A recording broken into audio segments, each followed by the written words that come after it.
Good morning. It's 3 past 6 o'clock. Robert and Erin, 101.7 FM and 710 KEEL. Don't forget about the KEEL app. It's a free download. Down yonder, Erin's got news up next. With the special session days away, what will lawmakers do? And Governor John Bel Edwards apologizes for Senator John Kennedy. We'll tell you why.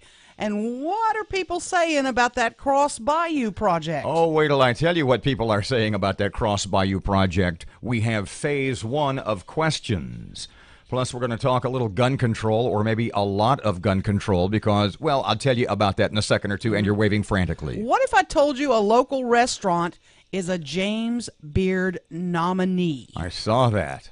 I saw that yesterday. I'd let you know about that. Incredible. Fletcher has sports, albeit calmly. Traffic and weather all coming up this hour, and it's right here on KEEL.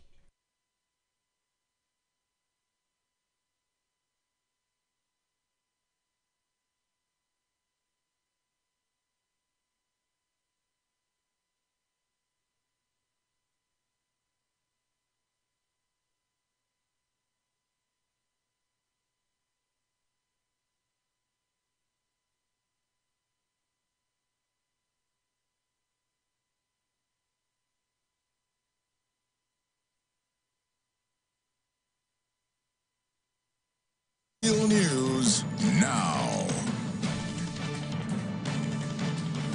With the special session just days away, Governor John Bel Edwards says it's going to take a bipartisan effort to close the budget deficit.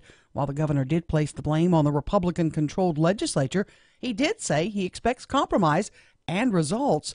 Now, the governor wrote a letter to the U.S. Senate Judiciary Committee apologizing for the words of Senator John Kennedy.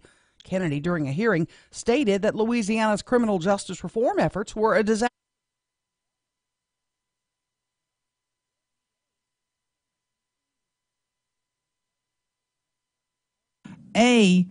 Where's the billion? Get a letter of intent or letter of agreement from the Public money would be. Well, this is a public-private partnership, and so we're still working out the details. One of the things that With whom you are involved, what is their background? developer in Manhattan, some of the projects.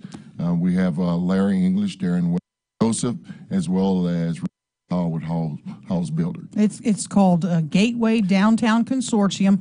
You can hang around with us till the top of the hour. We got a lot more questions. I'll be here. Maybe.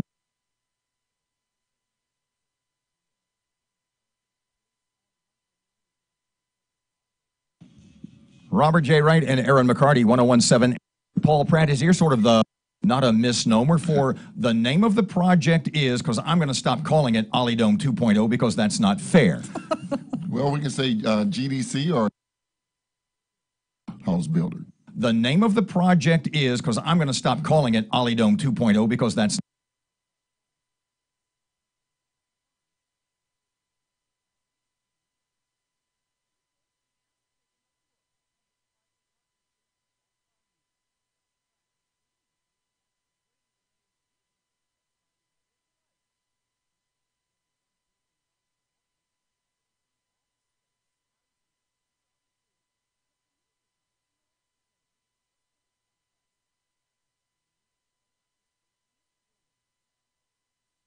instruments that we're going to use.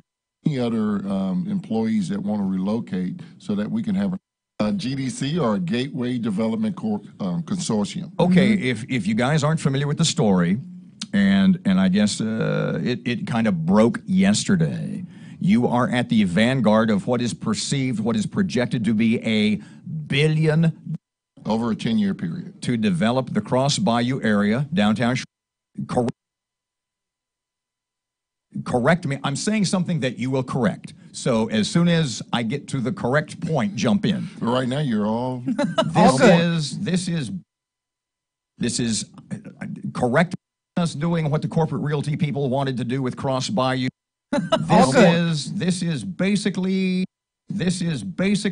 just doing what the corporate realty people. You are at the vanguard of what is projected to be $1 billion project over a 10-year period to develop the Cross Bayou. And I guess it kind of broke yesterday. You are at the vanguard And I guess okay, if you guys aren't familiar with the story, this is basically just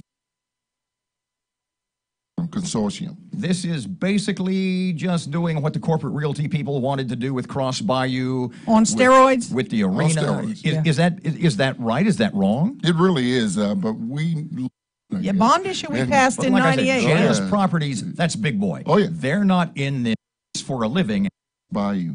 You look at most cities, I think the national that we're not seeing. The Cross Bayou area's got some. Pardon me? Can you hold the thought? We need to.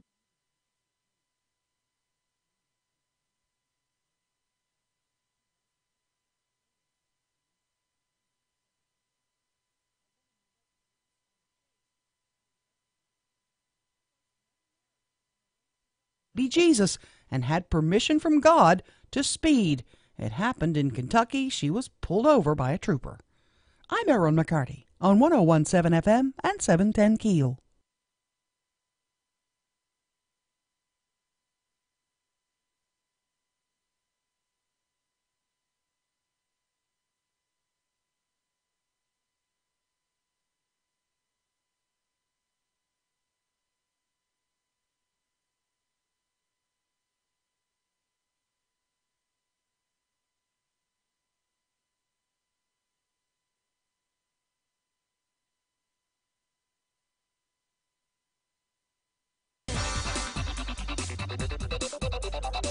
Nine past 6 o'clock, 101.7 FM and 710 KEEL. Friday morning traffic. Starting us off, Ruben's ready.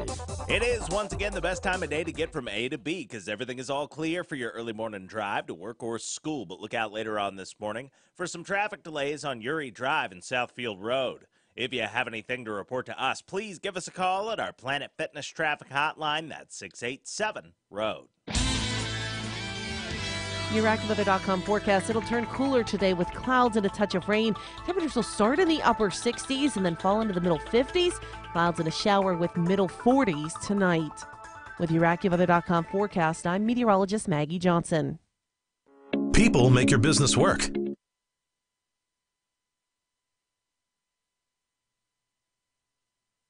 KEEL Paul Pratt is here of a Cross Bayou development worth not a fly because it.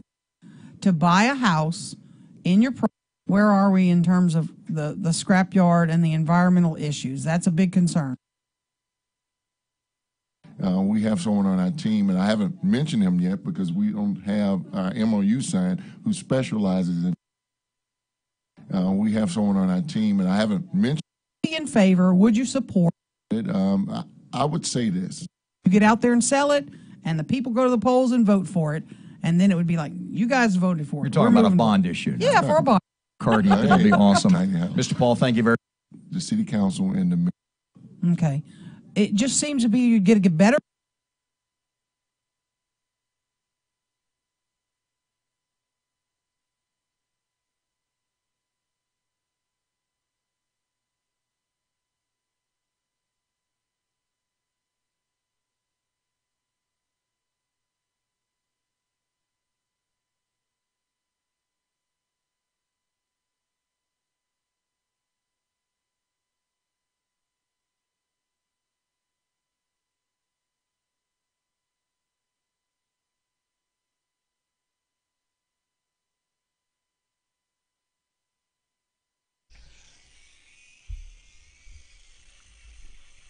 Good morning. It's 12 past 6 o'clock. Robert J. Wright, Erin McCarty, 101.7 FM and 710 KEEL.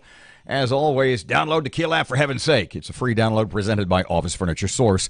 It sounds awesome. Takes you right to the website. If you missed any of the interviews from any time this week, they are all up, and you can listen to them again. And it's just a pretty cool deal. You can actually listen to our whole shows if you so desire. What? It's all camped. Well, that's on the YouTube channel. All camped on our YouTube channel. If you miss a show. Now, is there a link to the YouTube channel? There's not a link to the YouTube channel on the app. I believe there is. Yeah, there is. Holy cow. Yeah, you can get to every little juicy bit of us This is right there. Including your apology to the governor. Did you hear back yet? I did. I said I will pass. The person said I will pass that along. Thank you. You moron. No, they didn't call me. A moron. If you don't know what happened, in the midst of a discussion. We can just not bring this up. I'm good with that. But we were in the midst of a discussion. Of course we will. Was it a week ago, 2 weeks ago today, a week ago today? With state represent, huh? Week ago. Oh, how time flies when you're a moron. So we were in a discussion a week ago today with State Representative Dodie Horton about the budget and the possible budget cuts, and John Bell saying I cut $600 million and all the evidence to the contrary, et cetera. And you kind of started off, said, does the governor think, and you said this to Dodie, does the governor consider you, i.e., as part of the legislature, you think you're just a bunch of morons? And then you said, kind of under your breath, or is he a moron? Yeah, kind of did. And that was disrespectful. I'm not going to argue that. Thanks. But the point, always has my back, doesn't he? But it's interesting. Look, I didn't respond to the governor's email to me. Yeah, you got a point. I said, I don't know who this woman is. I don't know who Yeah. I don't know her. Crazy woman. What? I don't know who that is. Throw her in jail. So the point is Raise her taxes. that somebody is in the governor's office evidently is trolling our websites. They actually got sent that by someone. Somebody's trolling our and websites. they went and listened and on the governor's behalf, or they wouldn't have sent it to his office saying she called you up. What was the term? Moron. Moron under her breath. And so they got in touch with you. They gave you a call. Yeah, they did. And said, why'd you call the governor that? and you do you have it in front of you? Do you have the whole letter in front of you? No, it's been a few days. But so you I don't have basically it. said what? I basically said I apologized on the radio. Please let me pass this along to you as well. Calling the governor a moron was disrespectful, and for that I apologize. And she replied, "Thanks, I will pass that along." She said thanks. Yeah, something like that. She didn't say we accept your apology. We say that she didn't say this is very big of you. Well, that she did start it out with, "Okay, duty head, thanks." Well, that's That was the subject line. Yeah.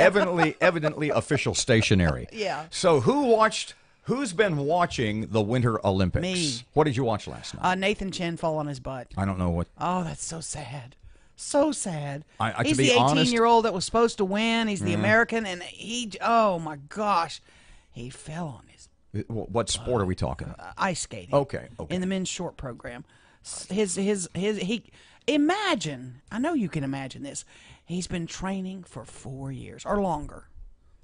The Olympics. He's at the Olympics. He's considered to be the guy to beat. And his routines all for the last 2-3 years have been spot on, perfect. Every turn, every jump, everything's been perfect. The one that matters, boom, down he goes. I was just going to. How many Now he's times? 18. How many times? Then he's got time to come back. Yeah, he does. But I was going to say, how many times do you think in practice he's gone through that routine flawlessly? Imagine this. To the point that falling down. I saw a 60 Minutes interview a few years ago with this guy. She's got to be older now, but she was like 14 or 15 at the time, and she's literally one of the top 2 or 3 rock climbers in the world.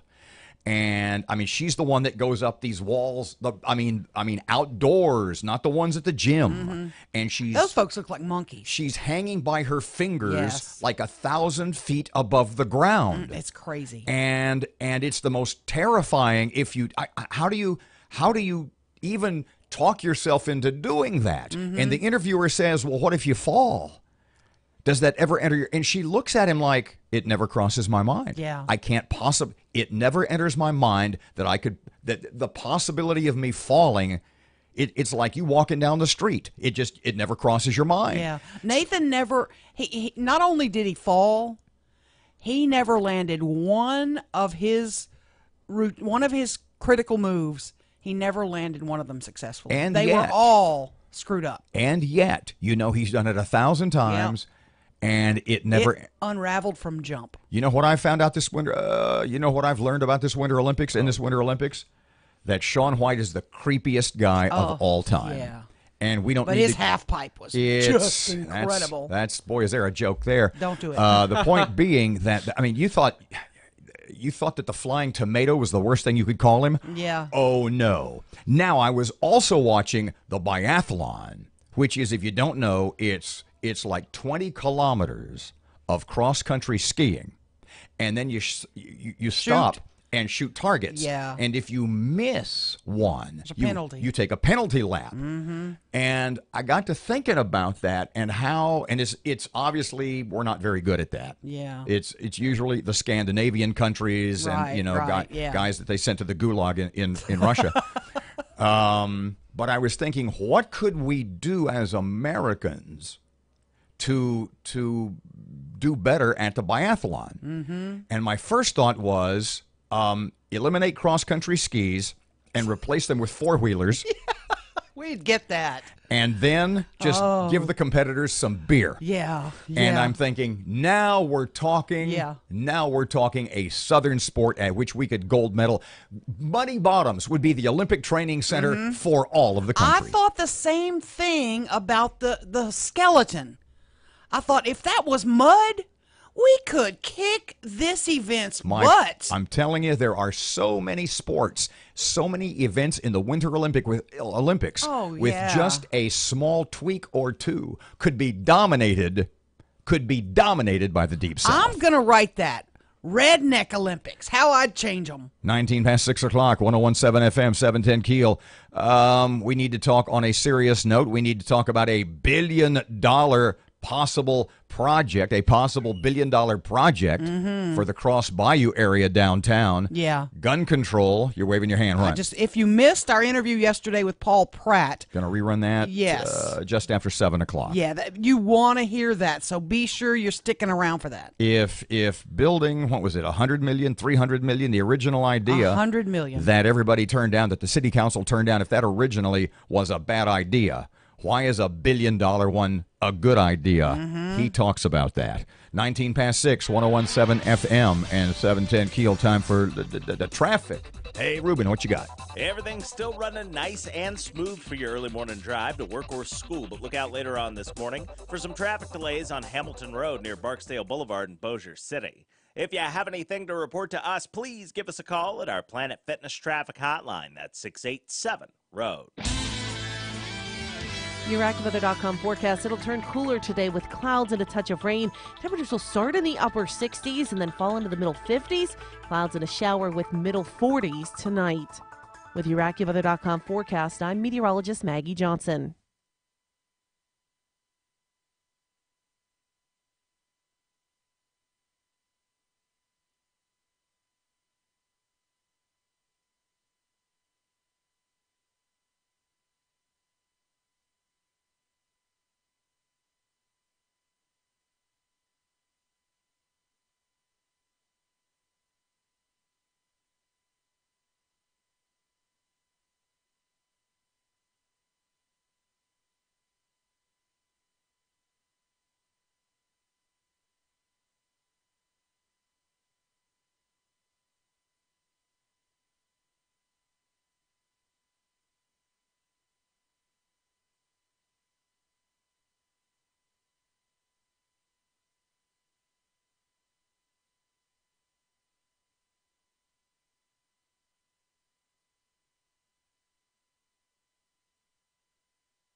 It's Friday. 101.7 FM, 710 Keel. Sports time.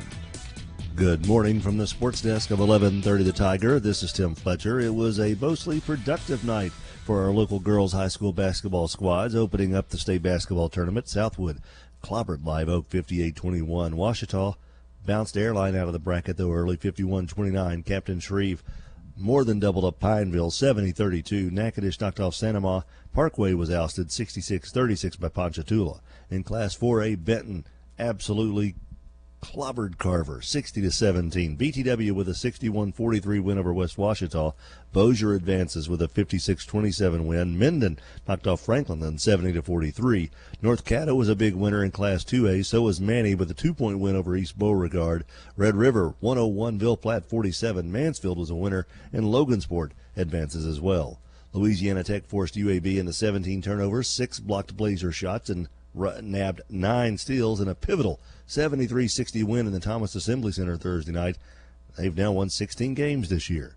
The Mudbugs are at home tonight and tomorrow against Odessa, 7-11 start times, both evenings in Hirsch Coliseum. And the college baseball season begins today. Notre Dame takes on LSU in Alex Box Stadium. Louisiana Tech is on the West Coast against Pepperdine. Binghamton is at the Bistro in Natchitoches against Northwestern State. And Grambling meets up with Southern. From the sports desk of 1130 The Tiger, this is Tim Fletcher.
Twenty-five past 6 o'clock, 101.7 FM and 710 Keel. Paul Pratt, who is Chesapeake Energy involved? That's just his employer. In this possible deal, in this new $1 billion Cross Bayou project, which is like the old one, only larger? We didn't ask him that, but that's where he works. Yeah. So I don't know if they're he's putting up some money. He's moonlighting as a front man for this organization, for this, as he referred to it, a consortium, which sounds a little creepy.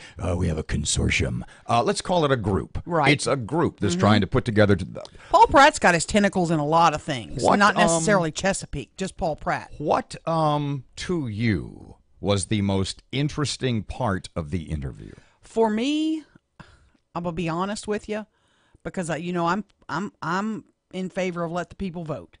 And when I asked him about that, you can hear the delay, but the look on his face was kind of telling too. Like, well, I haven't really. Do you have the sound bite? That. Do you have the bite? Yeah, I think I do. Parky, do we have that individual bite? I know it's in it's in the interview, as we will play in total. Yeah, here it is. I've got it. Okay, so is it your questions on here too? Yeah, here's okay. the deal. Would you be in favor, would you support, if there's going to be public money involved, a vote of the people? Well, I never really thought about it. I would say this. I'll support any instrument that the city council and the mayor puts out there to help. But if we had our choice. Here's what I have a problem with. I've never really thought about it. I think the city leaders, the people developing this, you need to think about, let's get the people behind it. Let's go sell it. If it's such a great idea, let's go sell it and let them buy in. And a buy-in, for me, is a vote on a bond issue. Yes. To fund whatever they settle on the city of Shreveport might put up. If you're using public if it's money, $1 billion, if it's $1 billion, the people of Shreveport decided last time. The city council decided last time. What the mayor said was, social media misinformation, which I could not disagree more with that. I think people were far more informed than Her Honor the Mayor gives people credit for. Sure. I think that, no, we don't need to go $30 million in debt. When we don't need to. We've got a crumbling water and sewer infrastructure, roads, etc. There's a million ways. Police issues. There's a million angles to this story to talk about. But since you said yes, that you are optimistic about this. Fair enough. Yeah. Okay. Yeah, but I'm cautious. So how much of that billion should Shreveport put up? If it's $1 billion, which means really it's $1.4 billion, $1.5 billion. I'm not in favor of the city putting up a nickel if I don't get to vote on it, especially here in an election year where you could have the city council decide to do this bond issue, and without us talking about it, without us voting, I think it would be suicide for those council members. If you're the developers, if you're the people who want this to happen, if you're City Hall, if you're anybody, why do you think they might be hesitant to let you and the people of Shreveport vote on it? Because they may think the naysayers would get more people out to vote. But here's my point to them. Don't look at it like that. Look at it like I'm going to spend this time and whatever the election date is, and I'm going to go sell it. I'm going to go to every club and every group, and I'm going to tell them how great this is, what this could $1 billion project could save Shreveport. How many people in Shreveport? How many registered voters? Let's say 200,000, give or take. Let's that many. Say 150,000. Okay, let's say 150. Okay, it's a lot easier and a lot less expensive and a lot easier to convince 7 people to vote your way. Sure. Than it is 150,000. Yeah, but those 7 people, I think 4 of them are up for re-election. 659. Whoa. 629, 101.7 FM, 710 Keel traffic time right now. Erin getting ready with local news. Here's Ruben. It is, once again, the best time of day to get from A to B because everything is all clear for your early morning drive to work or school. But look out later on this morning for some traffic delays on Uri Drive and Southfield Road. If you have anything to report to us, please give us a call at our Planet Fitness traffic hotline. That's 687-ROAD. Your AccuWeather.com forecast, it'll turn cooler today with clouds and a touch of rain. Temperatures will start in the upper 60s and then fall into the middle 50s. Clouds and a shower with middle 40s tonight. With your AccuWeather.com forecast, I'm meteorologist Maggie Johnson.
Of information.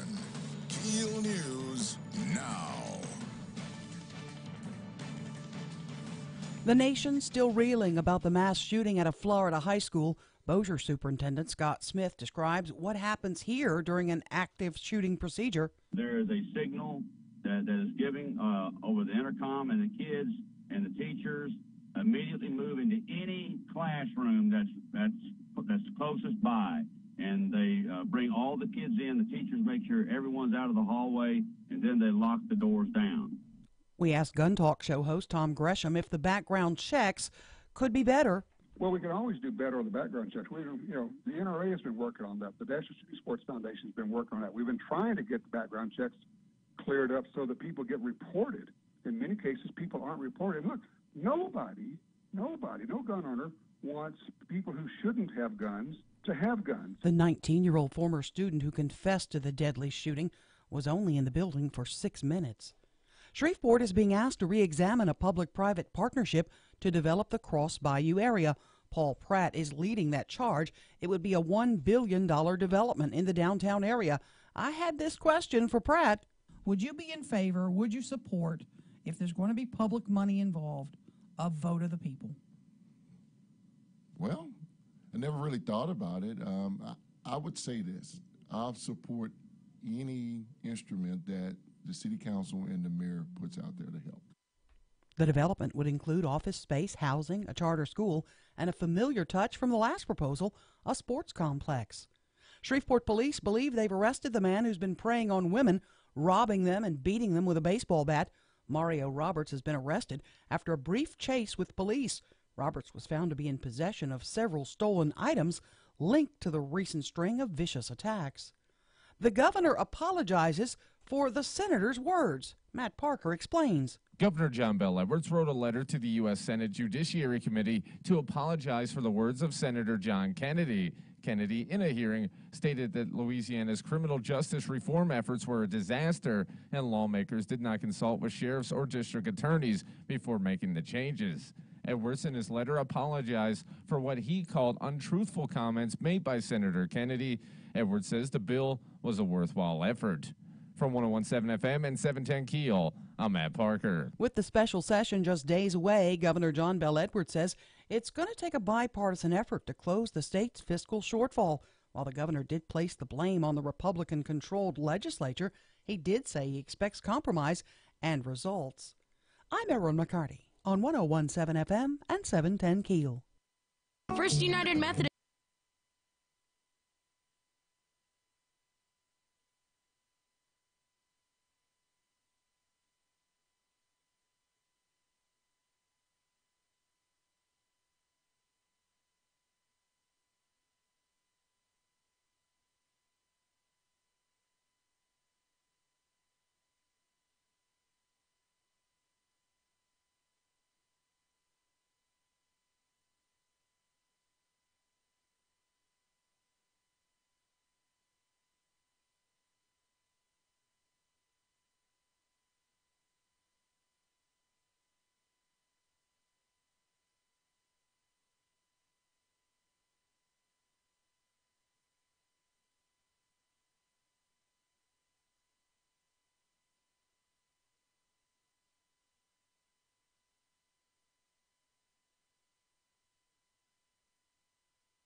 .101.7 FM and 710 KEEL. Robert J. Wright and Erin McCarty. It is 6:36. So you saw the idea that is being floated. I'm not sure how serious this is, to replace food stamps with like Meals on Wheels. It would be food boxes Yeah. instead of the SNAP card you get. Right. Now, there's a lot of debate about, will you go pick up these food boxes? Will they be shipped to you, kind of like the Blue Apron ships? If I want to do a Blue Apron order, I'll order Blue Apron, they'll ship me my box to my house. And then it's got all the ingredients for stuff I need to cook. There's a lot of controversy over it because there's going to be, the Trump administration says they could save $100 to $200 billion over 10 years. What? It would save as much as $200 billion. Over a decade. Over a decade, which is a lot of money. Now, I did get in touch with the state office of the Department of Children and Family Services, Pardon me. DCFS. Excuse me just a moment. And I knew you were going to give them a ring, give them a call, and try to talk to somebody. And I said, they're not going to talk to you about that. I know. I knew that was going to happen. You, but I you mean, know they're not going to talk about you that. Can't. Well, first of all, it replaces their jobs, sort of. Yeah. I mean, imagine the bureaucracy that you would replace with, bluntly put, another bureaucracy. I don't know that it'd be another bureaucracy. I've been looking at this hard, and they already have a program in place where they have the boxes for the WIC program, where women get their their formula. You get some other program. I don't know much about that, but they already have a program in place for putting those boxes together. Could you just have warehouses? So basically what you're telling me is, in the scheme of things, this isn't the worst idea you ever heard. It's not the worst idea, but I did look to see what can you get in these boxes, and it didn't look like there was much in the way of fresh fruit and veggies. It looked like it was all canned stuff. So you would get canned goods. You would be able to get, lots of other things, but it would cut the SNAP program by 25%. And that amounts to about the cost of. Yeah, that amounts to about $193 billion, again, over 2 years, 10 years rather. And it would shift part of the cost. This is the other part that I don't understand. It would shift part of the cost onto states. In other words, you would have to pick up some of the tab. And I don't know. Our food stamp program had about 42 million people get help. Last year, it was 21 million households. And, there's a lot of us, and the average home got, it's about $250 for the average home. But there's a lot of us, and I've been one of those, and I hate to admit this, but I'll get behind someone in the grocery store who's got a SNAP card, and I'm fine that with there's some people that need help. But then when you look and see Cheetos and, things that you're like, gosh, man, shouldn't you use that wisely for your children? But then they'll get to the back, and there's some items you can't pay for with your SNAP card. So those items will come up. It'll say at the end, okay, now you owe me $22.50. And the person will be digging for the money because they really don't have the money. They know they don't have the money. And then they'll start saying, well, let me put this back. And I've done this so much, and it's not because I'm nice. So don't think I'm a nice person. Trust us. I'll just pay the $22 because I just want them to move on so you can get to my groceries. Just move them on. Get them out of here. Old bleeding heart Erin McCarty. The loving, the caring, the giving never stops. I feel guilty, but that's the honest truth. I just come on, get them out of here. And, of course, they're like, oh, thank you so much. I'm like, don't thank me. Just get the hell out of here. 639, 1017 FM, 710 KEEL. I feel another email coming up soon. 1017 FM, 710 KEEL. I posted on a couple of gun control proponent websites last night. And it's a post that you put something up about what they write, and usually that's a magnet. That is like suddenly it's they are on you like ants on a picnic. Oh yeah. And I put a post up last night on two or three different pages that no one has yet to respond to, that none of the gun control people have yet to respond to. And I will read it to you, and then I want to play the Scott Smith, the Bossier superintendent deal from yesterday, where he talks about school security and their plan in Bossier Parish. You can also text us if you want. If you don't want to go online and do it, you can send us a message on our text line, 318-392-1884. 1017 FM, 710 KEEL. KEEL app is awesome. Traffic update, Ruben's ready. It is once again the best time of day to get from A to B because everything is all clear for your early morning drive to work or school. But look out later on this morning for some traffic delays on Uri Drive and Southfield Road. If you have anything to report to us, please give us a call at our Planet Fitness traffic hotline. That's 687-ROAD. Your AccuWeather.com forecast: cloudy with a touch of rain today. Will start in the upper 60s. Temperatures will fall into the middle 50s. Clouds and a shower with a low of 45 tonight. With your AccuWeather.com forecast, I'm meteorologist Maggie Johnson.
642, it's 101.7 FM and 710 Keel. Robert J. Wright and Erin McCarty. Okay, so you know what the Onion is, right? Of course, It's yeah. sort of a fake news. The local, well, no, not fake news. CNN is fake news. Satire. This is satire. Yeah. This is joking. It's like the crayfish. We It's have like, our own Onion. Well, the crayfish is more of a local Onion. Yeah.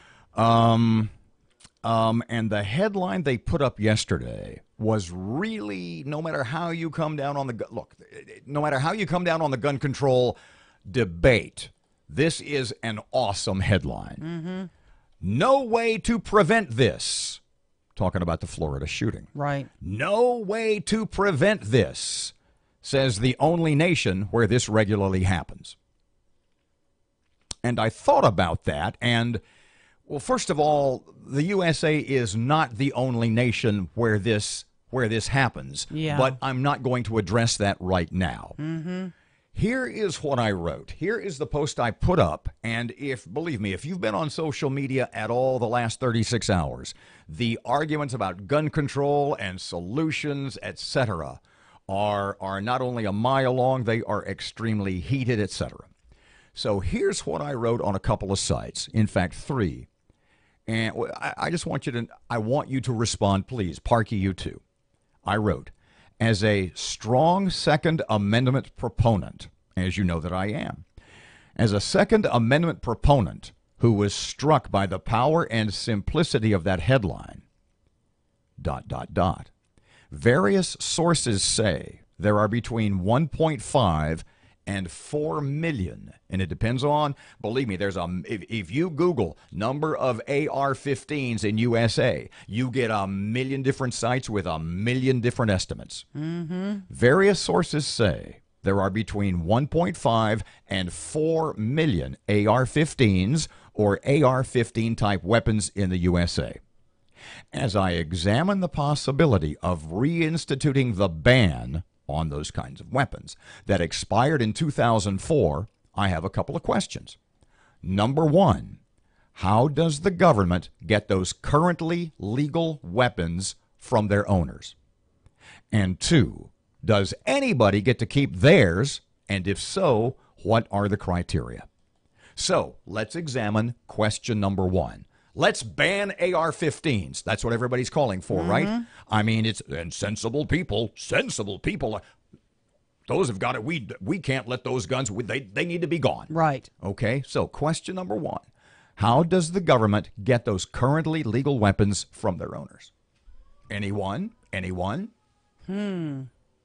Well, you have, they've filled out the background checks. No. They're currently legal. Yeah. And let's say there's 4 million. But you know they have them. Right. Who does? The government knows they have them because they registered to buy them. Go ahead. So you flag. I'm just being the devil's advocate. So you flag their driver's license, perhaps. You flag whatever licenses they have through the state. And when they come up for renewal, you say, we see here that you've had an AR-15. Yeah. You're going to need to turn that in or show government, proof that you've destroyed it. But at some point, do you see the government having to go door to door to get people's guns? No, you would get them when they come to you for other things. I mean, there's no way you're going door to door. Thoughts? I'm not for it, so I didn't put any thought into it whatsoever. I think, I'll let you finish your point here, and then we can get into it. Question number 2. Does anyone get to keep theirs? And if so, what are the criteria? See, I'm like you. If you're going to ban them, ban them. Okay, so who gets to keep them? They exist. I said nobody. So not even the military? Nobody gets to keep them. Not even the military? Maybe military. I mean, they're pretty much standard issue. I mean, it's basically, am I wrong, a souped-up M16? I mean, it's a pretty common weapon. Yeah, but the military guys don't take them home with them. It's like we don't take our guns home. You don't take AR-15s home. So who gets to have AR-15s? Does anybody? I guess military who are in combat type situations. We both know several military members who own personal AR-15s because they loved using them. So are you going to go and be like, thank you for your service. We're taking your weapons from your house. Thank you, sir. Yeah. I mean, know people who have them that are in the military. When people talk about gun control, we need to ban AR-15s. Mm-hmm. What exactly is your plan to ban those weapons. How are you going to collect the only way I see is through your driver's license or your other licensing process. And who gets to keep theirs? And the point I'm making is, as I say all the time, there are those in power, there are those political people who will say, well, that doesn't apply to me, just like Obamacare, just like illegal immigration. Let the illegal immigrants come into your neighborhood. I'm building a wall around my house. Yeah. How many times do I say? I'll say it again. Socialism's for the people. It's not for the socialists. So, I mean, I'm Chuck Schumer. I'm Nancy Pelosi. I want to keep an AR-15. I need security. Don't you? I am so important. I need to have security people who have those weapons, but not you, Erin McCarty, because my kids are way more important than yours. I don't think so. 649, 1017 FM, 710 Keel traffic time right now. Rubens already. The intersection at Juella Avenue and Midway Avenue is dealing with some slow-moving traffic right now. And we're still keeping a close eye on a major accident on I-49 northbound near Kings Highway. If you have anything to report to us, please give us a call at our Planet Fitness Traffic Hotline, 687-ROAD. Your AccuWeather.com forecast, cloudy with a touch of rain today. Will start in the upper 60s. Temperatures will fall into the middle 50s. Your AccuWeather.com forecast, cloudy with a touch of rain today. Will start in the upper 60s. Temperatures will fall into the middle 50s. Clouds and a shower with a low of 45 tonight. With your AccuWeather.com forecast, I'm meteorologist Maggie Johnson. I'm Jennifer Kashenka with your Money Now.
It is 8 before 7 o'clock. It's 1017 FM, 710 Keel Sports. Good morning from the sports desk of 1130 The Tiger. This is Tim Fletcher. It was a mostly productive night for our local girls high school basketball squads, opening up the state basketball tournament. Southwood clobbered Live Oak 58-21. Ouachita bounced Airline out of the bracket, though, early 51-29. Captain Shreve more than doubled up Pineville 70-32. Natchitoches knocked off Sanama. Parkway was ousted 66-36 by Ponchatoula. In Class 4A, Benton absolutely clobbered Carver 60-17. BTW with a 61-43 win over West Ouachita. Bossier advances with a 56-27 win. Minden knocked off Franklin then 70-43. North Caddo was a big winner in Class 2A. So was Manny with a 2-point win over East Beauregard. Red River 101, Ville Platte 47. Mansfield was a winner, and Logansport advances as well. Louisiana Tech forced UAB into 17 turnovers, 6 blocked Blazer shots, and nabbed 9 steals in a pivotal 73-60 win in the Thomas Assembly Center Thursday night. They've now won 16 games this year. The Mudbugs are at home tonight and tomorrow against Odessa, 7-11 start times. Both evenings in Hirsch Coliseum. And the college baseball season begins today. Notre Dame takes on LSU in Alex Box Stadium. Louisiana Tech is on the West Coast against Pepperdine. Binghamton is at the Bistro in Natchitoches against Northwestern State. And Grambling meets up with Southern. From the sports desk of 1130 The Tiger, this is Tim Fletcher.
Just a little bit later, I'll read the texts. The government doesn't know what weapons you have. They don't? No. Oh. 101.7 FM. They don't know I've got mine. 101.7 FM, 710 Keel. Robert and Erin. Go ahead. What you I got? have some advice for men. Knock yourself okay? out. Oh, brother. A friend of mine's husband got he got a lot of things for her for Valentine's Day. It was real sweet, a nice romantic dinner, gifts, etc., ring. But he also bought her a $200 vacuum cleaner. He said she wanted it. He said she really wanted it. I'm just telling you, men, no matter what you do for your wife over your marriage, if you buy her a vacuum cleaner as a gift for some special occasion, you're never going to hear the end of it. Don't buy a woman a vacuum cleaner for her birthday, her Valentine's Day, Mother's Day. Dumb idea, even though she might say that's what she wants. She got a vacuum cleaner for Valentine's Day. Got to go, kids. Paul Pratt just after 7 o'clock. A replay of yesterday's interview talking about, do we really need a billion dollar complex facility downtown on Cross Bayou? Here comes Rush Limbaugh on KEEL. President Trump has been clear about what has to be in an immigration bill to get him to sign it. He calls them the 4 pillars. One is Trump wants funding for the border wall. Number 2, he wants an end to the diversity lottery. At 3, he wants to end chain migration. And finally, he wants Congress to come up with a DACA fix to provide a path to citizenship for 1.8 million children brought here illegally. The Senate is now debating immigration, but instead of working toward what the president wants, a group of centrists calling themselves the Common Sense Coalition have come up with a bill that ignores Trump's pillars. It doesn't end chain migration or the often abused diversity lottery. Now, we've been down this road before. Under Bush 43, the so-called Gang of 8 came up with an immigration bill that was so bad, it was so weak, the House never even bothered to vote on it.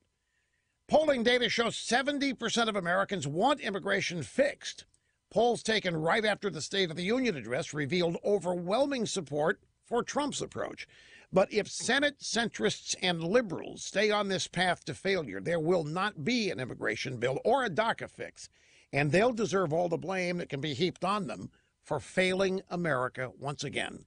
Unless they get their new voters registered, i.e. illegal immigrants, the left isn't going to go for it. This is the Say No coalition.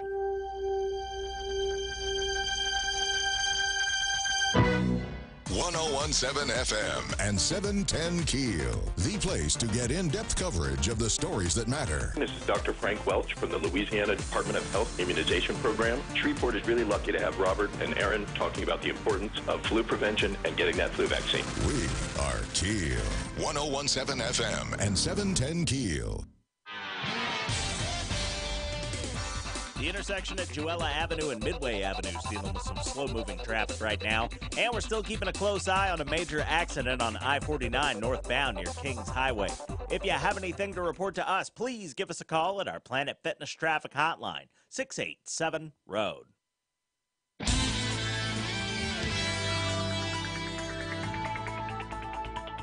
Your AccuWeather.com forecast, it'll turn cooler today with clouds and a touch of rain. Temperatures will start in the upper 60s and then fall into the middle 50s. Clouds and a shower with middle 40s tonight. With your AccuWeather.com forecast, I'm meteorologist Maggie Johnson. Breaking news and trending talk. This is 1017 FM and 710 KEEL. KEEL, Shreveport.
Good morning. It's 7:03. Robert and Erin, 101.7 FM, 710 KEEL. KEEL app, a free download, and Erin has local stuff in just a second. A local restaurant nominated for a James Beard Award. We'll talk more about that.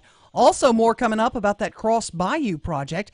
And Governor John Bell Edwards and Senator John Kennedy in quite a catfight. Yep, so Paul Pratt, he's the guy kind of running interference. He's the first wave, if you will, who think that $1 billion project for Cross Bayou is a great idea. We will rerun yesterday's chat with him in just a couple of seconds if you missed it. Fletcher in sports and traffic and weather, and it's all coming up this hour, and it's coming up here on KEEL.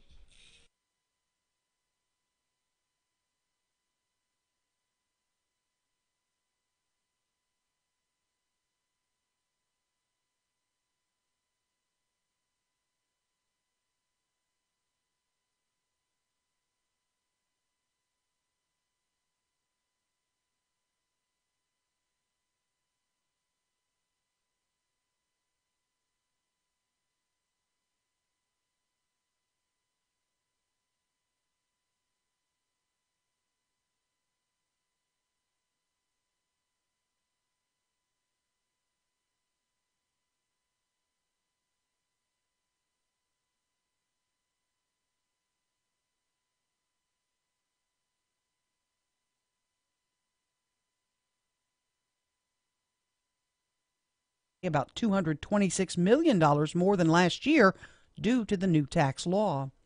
Shreveport's being asked to re-examine a public-private partnership to develop Cross Bayou. Paul Pratt from Chesapeake Energy's leading a group that wants to bring the mayor's vision for the area to life. Now, how much public money would be involved? We haven't even started to talk about the bond issue. Right now, this is all on the public sector. But we do know that in order for this to be realized, that we have to have some public input. The group wants to build a $1 billion development in the downtown area that would include municipal office space, a state building, housing, a charter school, and a familiar touch from the last proposal, a sports complex. If you skipped out on your flu shot this year, well, it's not too late to get one. We do continue to recommend getting the vaccine even this late in the season because some protection is better than none. And the season may continue for several more weeks. Ann Schuckett is acting CDC director. Shreveport police believe they've arrested the man who's been preying on women, robbing them and beating them with a baseball bat. Mario Roberts has been arrested after a brief chase.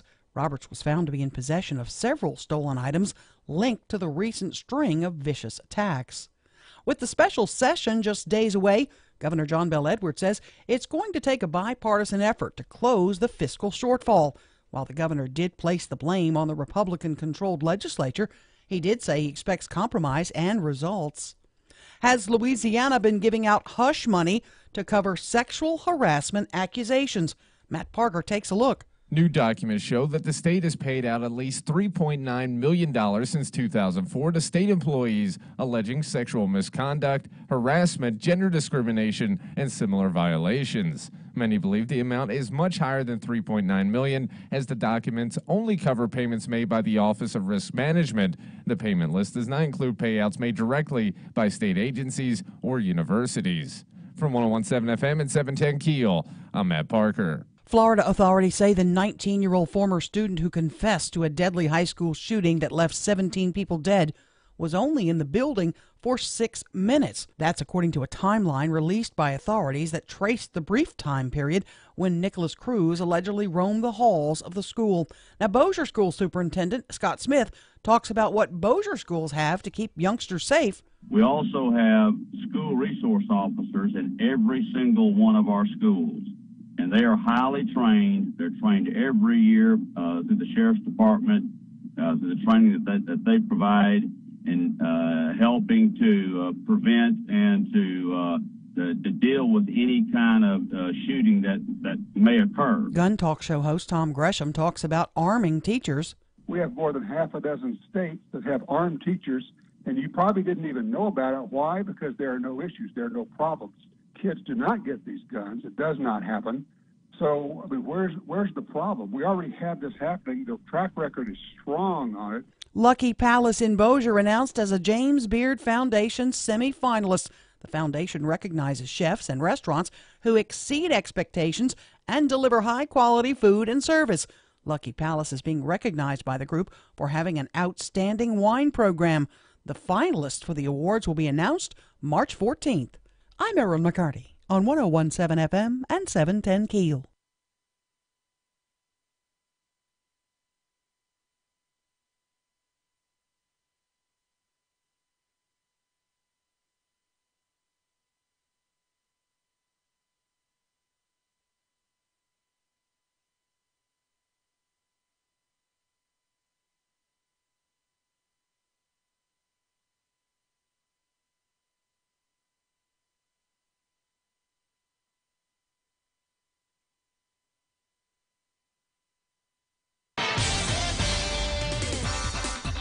Nine past 7 o'clock, KEEL traffic update. Here's Ruben. Still looking right now at some heavy backed up traffic on I-49 northbound near Kings Highway due to a major accident. And we're looking at some traffic delays on Airline Drive near Old Minden Road in Bossier City. If you have anything to report to us, please give us a call at our Planet Fitness traffic hotline. That's 687-ROAD. Your AccuWeather.com forecast, it'll turn cooler today with clouds and a touch of rain. Temperatures will start in the upper 60s and then fall into the middle 50s. Clouds and a shower with middle 40s tonight. With your AccuWeather.com forecast, I'm meteorologist Maggie Johnson.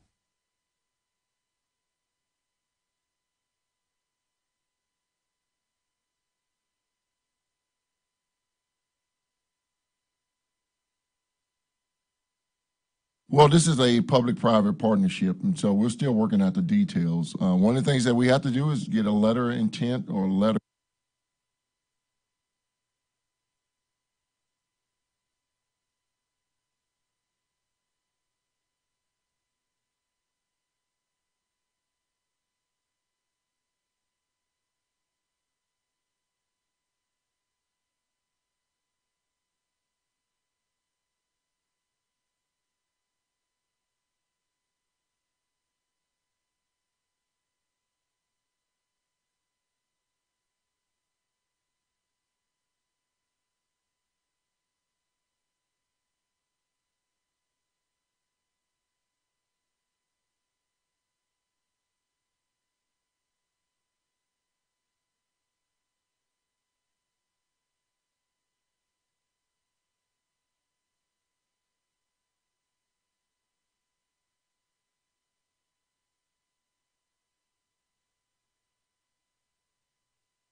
Good morning, 11 past 7 o'clock. Robert J. Wright, Erin McCarty, 101.7 FM, 710 KEEL.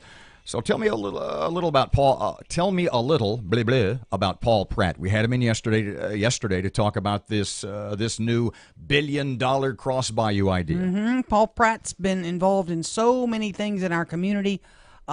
Independence Bowl chair at one point. He's chair of the Paint Your Heart Out Shreveport. He works at Chesapeake Energy. So he's kind of like done a lot of stuff. Like I said a couple of seconds ago, he's leading the interference. He's the first wave, if you will, telling people about this new $1 billion cross bayou idea. If that sounds familiar to you, didn't we try this once before, only smaller? And that's sort of what we talk about. We had Mr. Paul in yesterday. First question was, tell us about your idea, and is it different from the old one? Well, this is a public-private partnership, and so we're still working out the details. One of the things that we have to do is get a letter of intent or a letter of agreement from the stakeholders here, the city of Shreveport, the state of Louisiana, in order to move forward. So the state's in on this also, just not only the municipality of Shreveport. In fact, in order for this to work, the state has to be involved. Why? The state office building would be moved there, right? Well, our hopes is to have 1,000 to 2,000 employees in a municipal-style building downtown Shreveport. Well, let's just turn you loose for about 2 or 3 minutes. Tell us the plan. Tell us how you're going to pull this off. Tell us why this isn't just the one that just failed 2.0. Well, I think the one that just failed was just too small. In order to just hard bank cross bayou is going to take $2-3 million. Too small. $300 million. And so we're talking about investing $1 billion over a 10-year period in the area. Plus, the anchor tenant has to be something more permanent. the arena would have been too small to be the anchor tenant. Now, we want a sports complex involved in Cross Point Bayou, but we've taken some of the challenges from the previous strategy and used those to our advantage. With the folks before Corporate Realty, that was what they did. That was their job. They did those sort of projects. And the city council said 6-0. No, we don't think so right now. What is your or the people with whom you are involved? What is their background in this kind of development? Well, we have a large group of partners, some from the local area and others from just international here or national. One in particular is Janus Properties, who is a developer in Manhattan. He's currently developing a 1 million square foot office space in New York. And so our goal is to bring him here. And, we've offered to take some of our local leaders there to see some of the projects. We have Larry English, Darren West, who are partners in Air Rail, their infrastructure company. And locally, we have myself, Darren Jackson, Curtis Joseph, as well as Ricky Hall with Hall's Builder. The name of the project is, because I'm going to stop calling it Ollie Dome 2.0 because that's not fair. Well, we can say GDC, or Gateway Development Consortium. This is basically just doing what the Corporate Realty people wanted to do with Cross Bayou. On steroids? With the arena. On steroids. Is that right? Is that wrong? It really is, but we look at our the anchor tenant as being a municipal piece. Now, you're talking about moving the state building there at Fairfield and Jordan, moving all those folks down to the new area? As well as others that are involved in the state and any other employees that want to relocate so that we can have an anchor tenant supporting downtown activities. So would that be the first piece, the municipal complex to be built first? The municipal piece is the most important piece because none of this works without creating density, and density creates opportunity. So what's your next 6-month plan? Well, we are still working on letters of intent, letters of intent from the city of Shreveport as well as. But obviously, you've spoken to Shreveport leaders already, and I would imagine folks around the area, and have met with open arms. Oh yes, so far it's been very supportive. There's a lot of questions that still need to be answered, and we're working on that. We didn't want to really release this soon, but we needed to control the narrative. There's been some rumors about it, and I needed to put the rumors to rest. The public money, and I'm going to try to get you to hone in on that. Would the public participation be 10%, up to 50%? Can you give us a hint or any idea? Well, right now, our financial advisor is still looking at the way to really finance this. We just know that the public-private partnership is the way to go. In most cities, that's the way to do it these days. And it would be a bond issue, I would assume, to pay the city's portion? There are various capital outlay projects and instruments that we're going to utilize. Which brings me, go ahead. The inner-city connector of I-49 could be critical to this area. Is that a piece that you're looking at, too, that's got to be a part of this plan? We haven't taken a position on the inner-city connection. But we know that would add value to our project. So at some point, to this point, somewhere along the line, you've already spoken to the people in charge at City Hall, and you went to them and said, we got this idea for Cross Bayou, and it's a public-private partnership, and how's about a bond issue? And nobody looked at you and went, what the haven't you read the papers? In fact, we haven't even started to talk about the bond issue. Right now, this is all on the public sector. But we do know that in order for this to be realized, that we have to have some public input. Okay, so how do you sell this differently than the previous? How do you sell this to the public differently to win the voice of the people? Well, we knew that the focus was the anchor of the arena before, but our anchor is the municipal piece. We're talking about 1,000 to 2,000 employees in downtown Shreveport. The second part of this, or the most important, is we're going to invest $1 billion over a 10-year period in this city. And then the sports component is most definitely a plus. And are the Pelicans off the table completely or no? We've had no conversations with the Pelicans, but what we're going to design is a sports complex that is able to be used for various sports Are you at programs. some point pertaining to that? Are you looking at the hundreds of billion-dollar traveling sports industry for kids. Oh, yes. I mean, you look at that phenomenon that's happening across this nation. I was just sent something that's happening in Ohio that's called the Arena City. So there's various Tell me about that. Tell me about that, well, and how that might translate to 5 years down the line for our city. Well, in order for our city to start to grow, we have to have an investment in downtown Shreveport. That's our epicenter of commerce.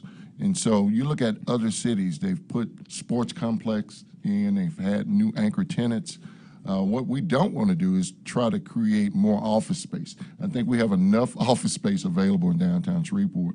We're trying to put the anchor tenant as the municipal piece, the sports complex, as well as apartments and mixed-use retail. So back to my question before we went to break. Corporate Realty, they made their living at this. Yes. This is what they did, and the city said, not right now. Right. Give us a little more background, the people you're involved with, what they have done, and why they are the ones to do this when Corporate Realty, who did this, wasn't. Well, we have some local connections, and so you look at the makeup of our partnership. We have both local, national, that have ties and roots in here in Shreveport. And so myself and Erin Jackson and others are staples right here in the community. And then we have others like Darren West and Larry English that are in Manhattan and Dallas, have seen projects, are working on projects. And then Janus Properties is probably one of the largest developers in the nation. And then we have other engineering firms as well as brownfield developers that are going to come and help us to design this. Let's talk about the housing components. Mm-hmm. You're talking about 5,000 unit mixed-use housing, residential single-family homes. That's a lot of folks. Are you going to get all those folks to move downtown? That's the ideal. We want people to see that we're creating a downtown community, a neighborhood that will give them all of the modern conveniences of their own neighborhood.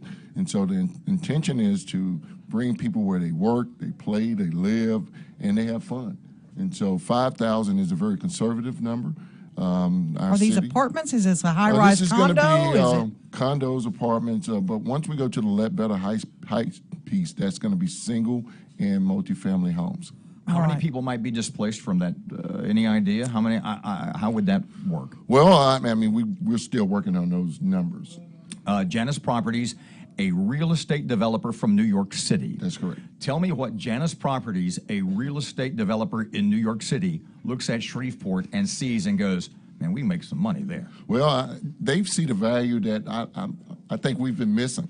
I'm 50 years old, and we've been talking about Cross Bayou since I was born. Yeah, bond issue we passed in '98. Janus Properties, that's big boy. Oh yeah, they're not in this to as somebody said about Corporate Realty a long time ago when all that was happening the first time, that they do this for a living. They want another star on their forehead. They want to look at Shreveport and go, see, they don't want to have to explain what happened in Shreveport. That's right. So what is it about Shreveport that makes Janus Properties get on board? Well, we have a undervalued treasure, Cross Bayou. You look at most cities, they don't have the natural resources that we have. We have a Red River, we have Cross Bayou. You go to some cities now, and they have man-made lakes, and they're creating this density. For us, I think our national network or our national partners see something that we're not seeing. Hang on a second, Paul. Part 2. I was at Paul 2 with Mr. Part 2 with Mr. Paul, just a couple of seconds away. 22 past 7 o'clock, traffic time. Ruben's ready. Still looking right now at some heavy backed up traffic on I-49 northbound near Kings Highway due to a major accident. And we're looking at some traffic delays on Airline Drive near Old Minden Road in Bossier City. If you have anything to report to us, please give us a call at our Planet Fitness traffic hotline. That's 687-ROAD. Your AccuWeather.com forecast: cloudy with a touch of rain today. Will start in the upper 60s. Temperatures will fall into the middle 50s. Clouds and a shower with a low of 45 tonight. With your AccuWeather.com forecast, I'm meteorologist Maggie Johnson.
24 past 7 o'clock. It is time for sports. Here's Fletch on KEEL.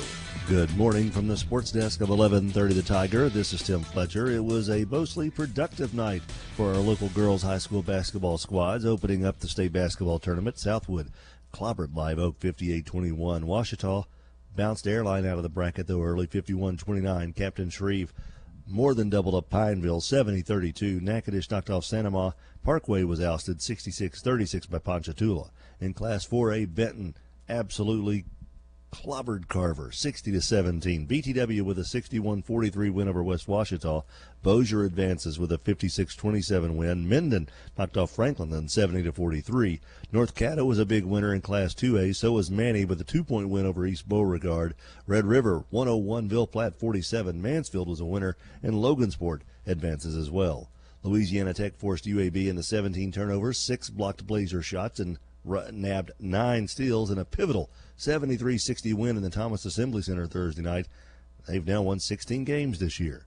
The Mudbugs are at home tonight and tomorrow against Odessa, 7-11 start times, both evenings in Hirsch Coliseum. And the college baseball season begins today. Notre Dame takes on LSU in Alex Box Stadium. Louisiana Tech is on the West Coast against Pepperdine. Binghamton is at the Bistro in Natchitoches against Northwestern State. And Grambling meets up with Southern. From the sports desk of 1130 The Tiger, this is Tim Fletcher. I have a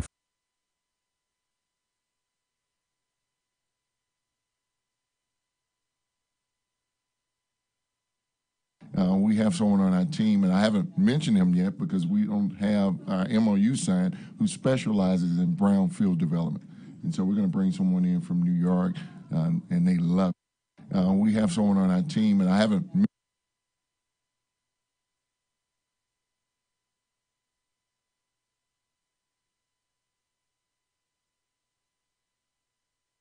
arsenic issues will be taken.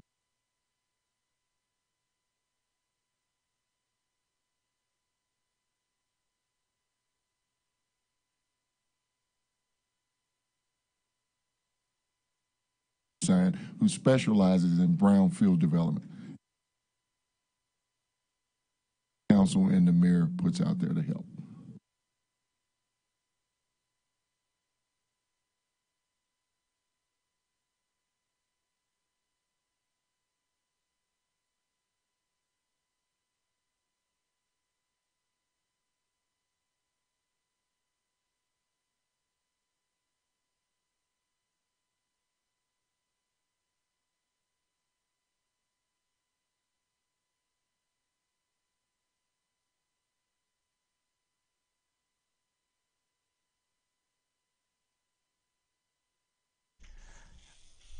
Twenty-six after 7 o'clock, 101.7 FM and 710 KEEL. Part 2 with our chat yesterday with Paul Pratt. $1 billion. $1 billion. Problem with the old one was it was too small. Yeah, it's only $100 million. Man, what were they thinking? Pikers, nickel and dimers. Man. As a matter of fact, okay, so Mr. Paul Pratt, he currently works for Chesapeake Energy, and sort of this group, this consortium that is making this pitch. The guys he's running interference for. There's a company, it's Janus Realty Developers. They're out of New York City. It's Air Rail. Is that the other one? I think that's it. Or Arc Rail. I forget. They do, according to their page, they do it's called infrastructure development. And so we kind of wondered who is making up this group. Can you tell us everybody who's involved? We have someone on our team, and I haven't mentioned him yet because we don't have our MOU signed, who specializes in brownfield development. And so we're going to bring someone in from New York, and they love it. You feel confident the lead issue, arsenic issues will be taken care of before you move forward? Yes. Okay. The school, the charter school that's mentioned in your proposal too, you have somebody on the hook for that? We do. In fact, I went to Los Angeles a couple of months ago to tour a charter school that's interested in coming to the area. Don't want to say their name yet, but they have signed a letter of intent. In fact, they want to come before the project has even started. This is a charter school for dropouts. Right. The previous plan had a hotel component. Will that be a part of this? No hotel. We have hotels downtown. We have the casinos. Our goal is to create an environment of density, and density will bring other projects. I like that in your report. That really, when I thought about that, when you do something that creates density, you mean there are going to be people there. That's so right. You'll have restaurants. You'll have a retail component too, I would assume. There's a retail component with a mixed-use apartment and condos. The mayor talked to me a week ago, and she said, Mr. Pratt, we need a gas station here. Now, I've said that since I was a kid. We do need that. It's not an our project, but I'm quite sure someone will bring a gas station once you bring the people into the downtown Cross Bayou area. A grocery store too, Grocery maybe. store. And I know that's something that DDA is working on now, putting a grocery store and other tenants in downtown. If you could wave your magic wand and they could break ground and start construction, how soon could this actually happen? And part two of this question, let's be real. What is your target date? Do you have? Well, I'll tell you what, we're still in the preliminary concept of this whole project. We really didn't want this project to come out this soon, but I needed to control the narrative. We start to hear rumors, we start to hear all this hanky-panky going on, and I needed to put that to rest and protect our elected officials. There's no hanky-panky going on. We are out meeting with stakeholders because this does not work unless Shreveport wants it, the citizens of Shreveport. Let me ask you, since you brought that up, would you be in favor, would you support, if there's going to be public money involved, a vote of the people? Well, I never really thought about it. I would say this. I'll support any instrument that the city council and the mayor puts out there today. 29 past 7 o'clock, 1017 FM, 710 Keel. Erin has local news up next. State Rep Alan Seabaugh in just about 10 minutes. Here's Ruben. Still keeping an eye on that major accident on I-49 northbound near Kings Highway. It has traffic backed up past Piermont Road right now. And we have some traffic delays on East Texas Street near Traffic Street in Bossier City. If you have anything to report to us, call our Planet Fitness traffic hotline. That's 687-ROAD. Your AccuWeather.com forecast, cloudy with a touch of rain today. Will start in the upper 60s. Temperatures will fall into the middle 50s. Clouds and a shower with a low of 45 tonight. With your AccuWeather.com forecast, I'm meteorologist Maggie Johnson.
The power of information. KEEL News now. The nation's still reeling about the mass shooting at a Florida high school. Bossier Superintendent Scott Smith describes what happens here during an active shooting procedure. There is a signal that that is giving over the intercom, and the kids and the teachers immediately move into any classroom that's closest by, and they bring all the kids in. The teachers make sure everyone's out of the hallway, and then they lock the doors down. We asked Gun Talk show host Tom Gresham if the background checks could be better. Well, we can always do better on the background checks. The NRA has been working on that. The National Shooting Sports Foundation has been working on that. We've been trying to get the background checks cleared up so that people get reported. In many cases, people aren't reported. Look, nobody, no gun owner wants people who shouldn't have guns to have guns. The 19-year-old former student who confessed to the deadly shooting was only in the building for 6 minutes. Shreveport is being asked to re-examine a public-private partnership to develop the Cross Bayou area. Paul Pratt is leading that charge. It would be a $1 billion development in the downtown area. I had this question for Pratt. Would you be in favor, would you support, if there's going to be public money involved, a vote of the people? Well, I never really thought about it. I would say this. I'll support any instrument that the city council and the mayor puts out there to help. The development would include office space, housing, a charter school, and a familiar touch from the last proposal, a sports complex. Shreveport police believe they've arrested the man who's been preying on women, robbing them and beating them with a baseball bat. Mario Roberts has been arrested after a brief chase with police. Roberts was found to be in possession of several stolen items linked to the recent string of vicious attacks. The governor apologizes for the senator's words. Matt Parker explains. Governor John Bel Edwards wrote a letter to the U.S. Senate Judiciary Committee to apologize for the words of Senator John Kennedy. Kennedy, in a hearing, stated that Louisiana's criminal justice reform efforts were a disaster and lawmakers did not consult with sheriffs or district attorneys before making the changes. Edwards, in his letter, apologized for what he called untruthful comments made by Senator Kennedy. Edwards says the bill was a worthwhile effort. From 101.7 FM and 710 KEEL, I'm Matt Parker. With the special session just days away, Governor John Bel Edwards says it's going to take a bipartisan effort to close the state's fiscal shortfall. While the governor did place the blame on the Republican-controlled legislature, he did say he expects compromise and results. I'm Erin McCarty on 101.7 FM and 710 KEEL.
.101.7 FM, 710 KEEL. Robert J. Wright and Erin McCarty. Shreveport Security Systems text line 318-392-1884. What? Charter schools for dropouts in the middle of a $1 billion complex? Just what I want to live beside. Look, just build the complex downtown. It sounds awesome. It will be great compared to the city owning a Hilton hotel. We built a convention center and it's used lots. Build it now. I sense a little satire there. Yeah. What else you got? You had another one. Yeah, here's an idea I want to hear mentioned about the complex. Someone should suggest that Diamond Jacks move to this complex if they're willing to invest, which would be good for both the complex and for Diamond Jacks with hotels. Where is the $100 million a year that is going to take to support this going to come from? Got another one. I don't know that I want to read this. I'll read part of it. Seriously, anchoring a $1 billion downtown development project with a state building in a state that is broke? Follow the money. You know, that was a concern, a question of mine that we had sort of brought up. was if the state, the part of the plan is, the cornerstone of this is to move all the state employees from the corner of Fairfield and Jordan down to this Cross Bayou complex. Yep. And my question was, so who's going to be in charge of, who's going to own that building? Is the state of Louisiana going to own? Is the state of Louisiana going to be responsible for that building? Because the one thing the state of Louisiana has proven at the corner of Jordan and Fairfield is that they can't keep up a building. I mean, they need a new building. It's in disrepair. Well, who hasn't fixed the building? Who is in charge of the building? Who's responsible for its upkeep? Who has stood by and let it deteriorate to the point where, man, we got to move out of there. It's a dump. 739, 1017 FM, 710 KEEL. State Representative Alan Seabaugh. Special session starts Monday. Mr. Allen joins us in just a moment. Right now, Ruben's here. Starting to see some traffic delays on Texas Street in downtown Shreveport, and we're still keeping a close eye on that major accident on I-49 northbound near Kings Highway. It has traffic backed up past Piermont Road right now. If you have anything to report to us, call our Planet Fitness traffic hotline. That's 687-ROAD. Your AccuWeather.com forecast, it'll turn cooler today with clouds and a touch of rain. Temperatures will start in the upper 60s and then fall into the middle 50s. Clouds and a shower with middle 40s tonight. With your AccuWeather.com forecast, I'm meteorologist Maggie Johnson.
.742, it's 1017 FM, 710 KEEL. Robert J. Wright and Erin McCarty. KEEL app's a free download. Do it. Office Furniture Source. State Representative Alan Seabaugh is here. Hey, Mr. Allen, how are you this morning?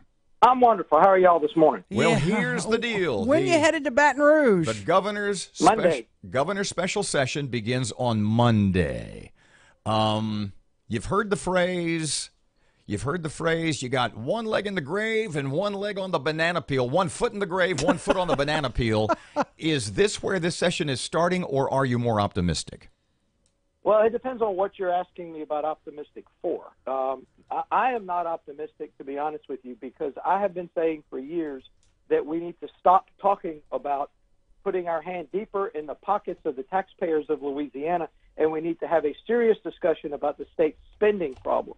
And every time you hear my colleague Gene Reynolds, the head of the Democrat caucus, whenever you hear them talking about a compromise, what they mean is Republicans doing what the governor wants. There is no compromise from the governor. There never has been since he got elected. So if you hear them talk about compromise or progress or a deal, what that means is get out your checkbook.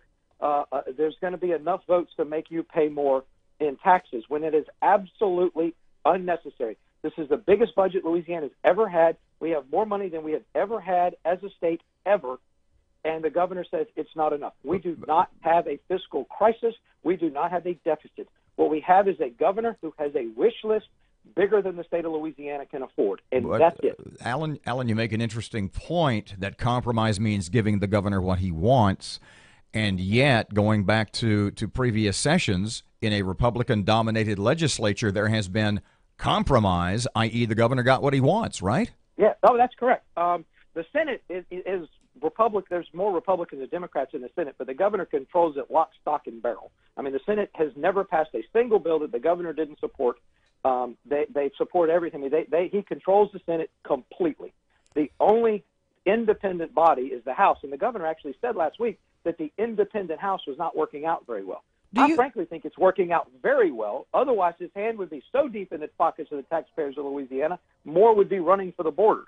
He said he wasn't going to call y'all into special session unless he had some sort of agreement. Do you think he has that, or do you think this is a waste of time?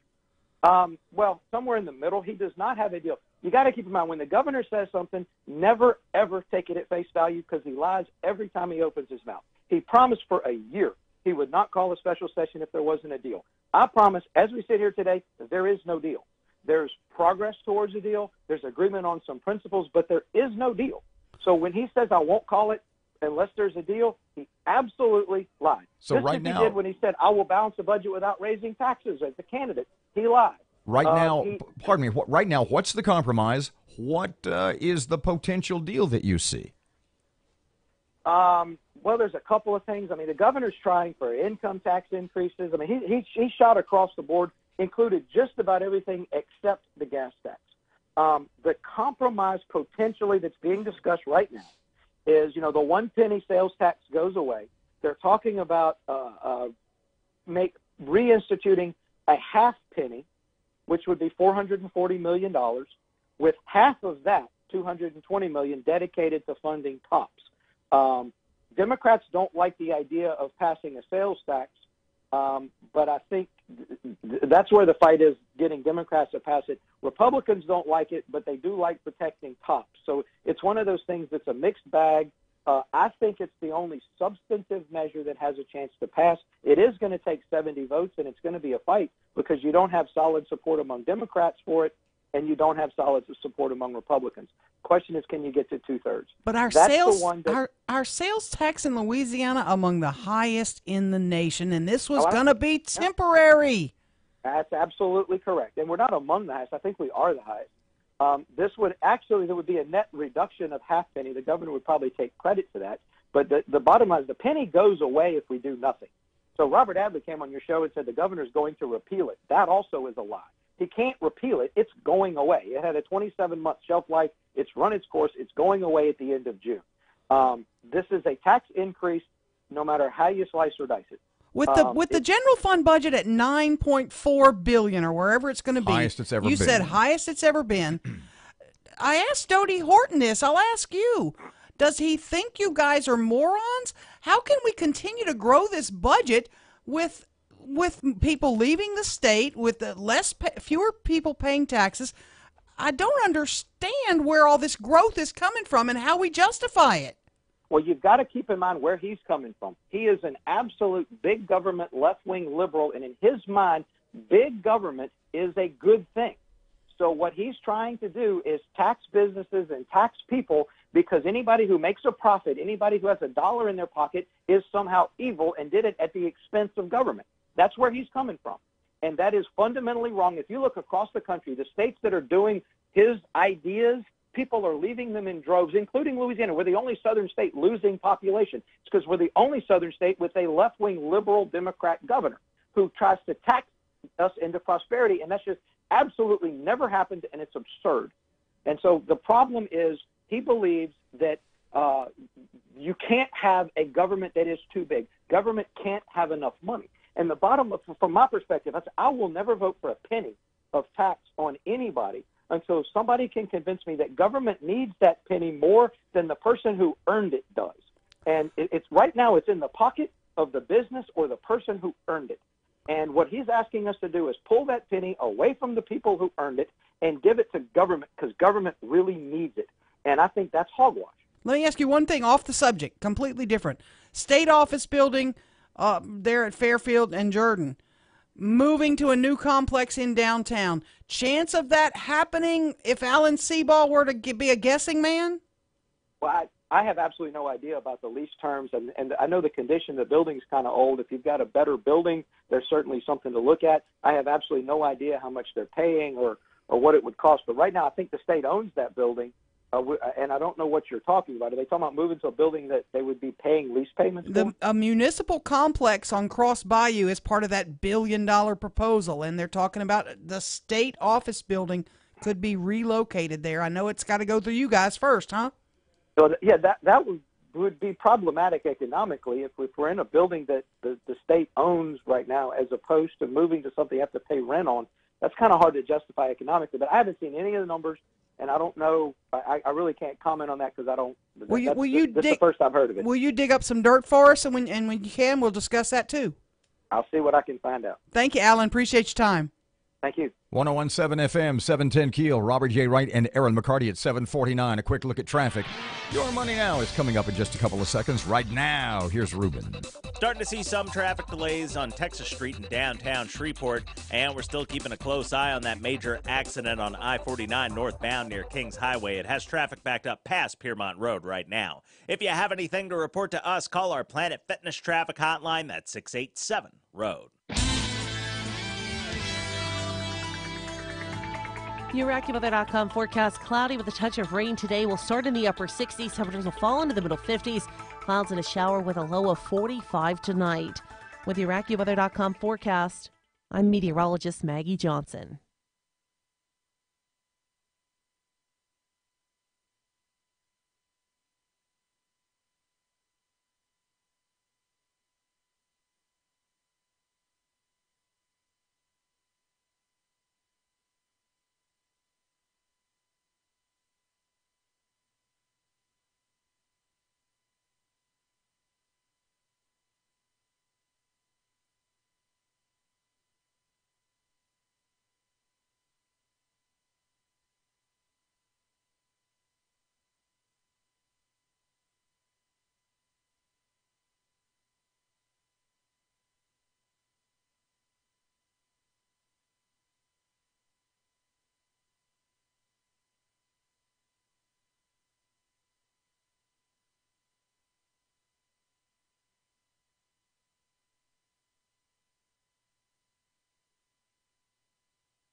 Yeah, oh, that's correct. The Senate is Republic. There's an independent body is the House, and the governor actually said last week that the independent House.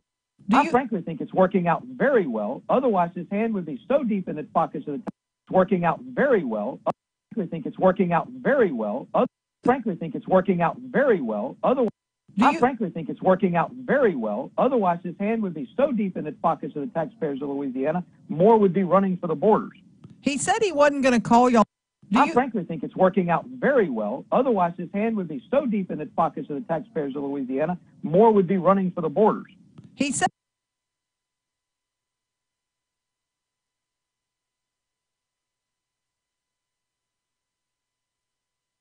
Well, somewhere in the middle. He does not have a deal. You got to keep in mind, when the governor says something, never.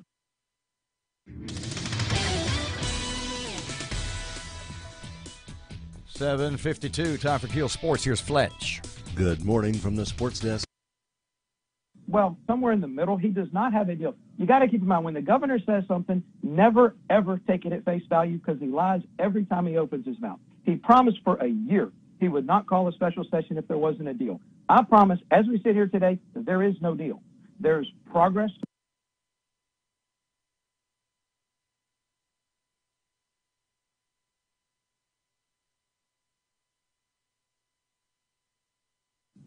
Well, there's a couple of things. I mean, the governor's trying. The compromise potentially that's being discussed right now is, the 1 penny sales tax goes away.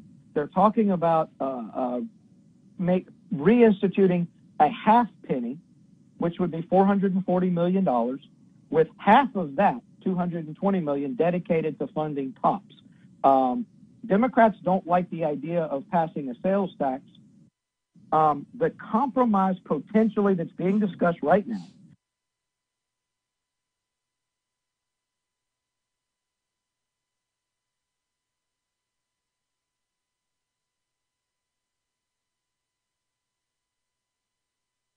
against Pepperdine. Binghamton is at the Bistro in Natchitoches against Northwestern State, and Grambling meets up with Southern.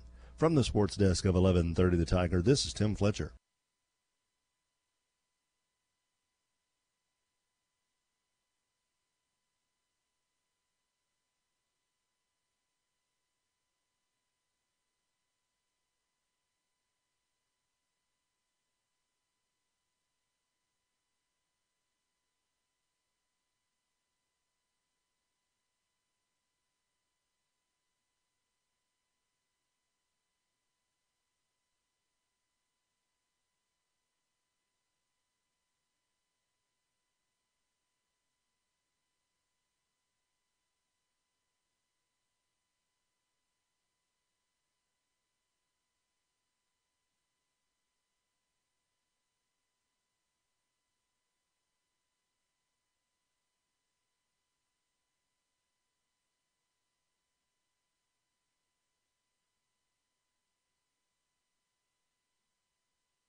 7:55, 101.7 FM and 710 Keel. Robert J. Wright and Erin McCarty coming up just after. I wonder if Alan Seabaugh is going to get an email from the governor, from the governor's office. Called him a liar. Yeah, a couple. Well, more than one time. More than one time. You know, I guess. It's okay for the bosster to do it. I just know you got the letter. Yeah. You know. No, I got the call. You got see. I thought they emailed you. They emailed me, then they called me. Oh my God. On the weekend. Yeah. Why did you call the governor? Oh, moron. Huh? Moron. Wow. I didn't call him a moron. I asked if he was a moron. Yeah, okay. I asked. You inquired, does the possibility exist that the governor, I'm not going to say it again because then I'll get another email. I know, don't make me jump in. Your mic's off, by the way. It was disrespectful, and there's no doubt about it, but it does beg the question. Well, let's move on, okay? You're kind of radioactive in here. Yeah, I know. We'll be back in just a couple of seconds. Plus, we need to talk about gun control, and we need to talk about a little bit more about the proposed $1 billion project for the Cross Bayou area. Mm-hmm. Yep. Ollie Dome 2.0. Traffic update? No. Let's go to Hannity right now on Keel. Your morning espresso starts right here. It's the Sean Hannity Morning Minute. All right, despite what you'd hear from the mainstream media behind closed doors, Democrats, they're in a panic over the 2018 midterm elections. Now, the pro-Hillary super PAC Priorities USA, they wrote a memo warning that Democrats are jeopardizing their chances to win political races next year. And according to the Washington Examiner, polling conducted by the super PAC, it shows that Trump's approval rating ticked up to 44% in the first week of February, up from 40% in his approval in November. Now, Democrats' advantage on the generic ballot also fell.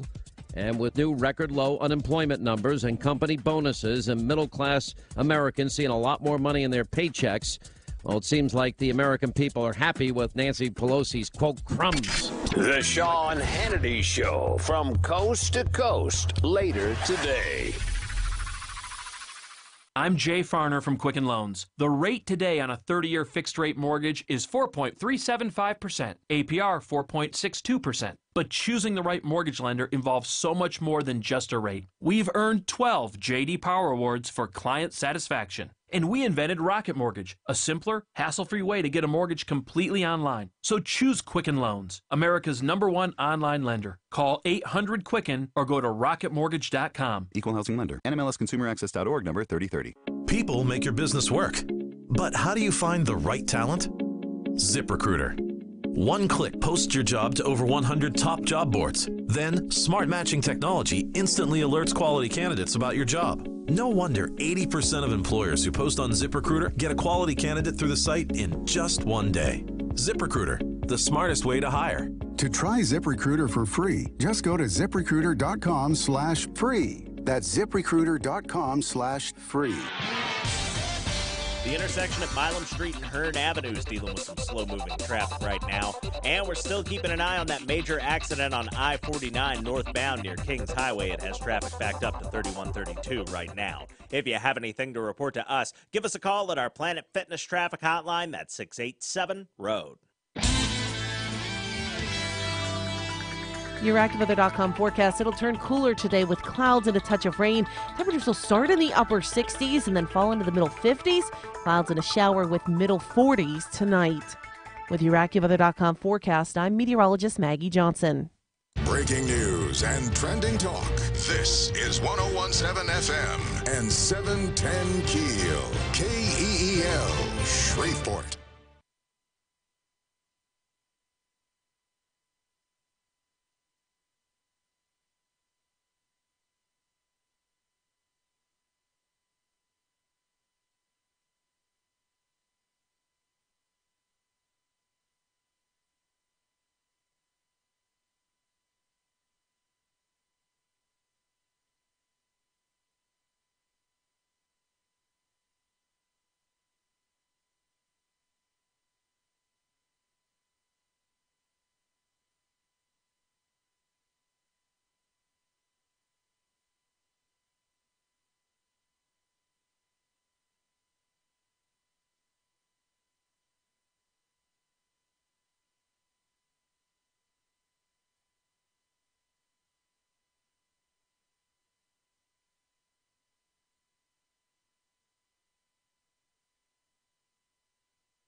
3 past 8 o'clock, 101.7 FM and 710 Keel. Robert J. Wright, Erin McCarty. Yo, Erin's got local news up next. More on that billion-dollar Cross Bayou complex.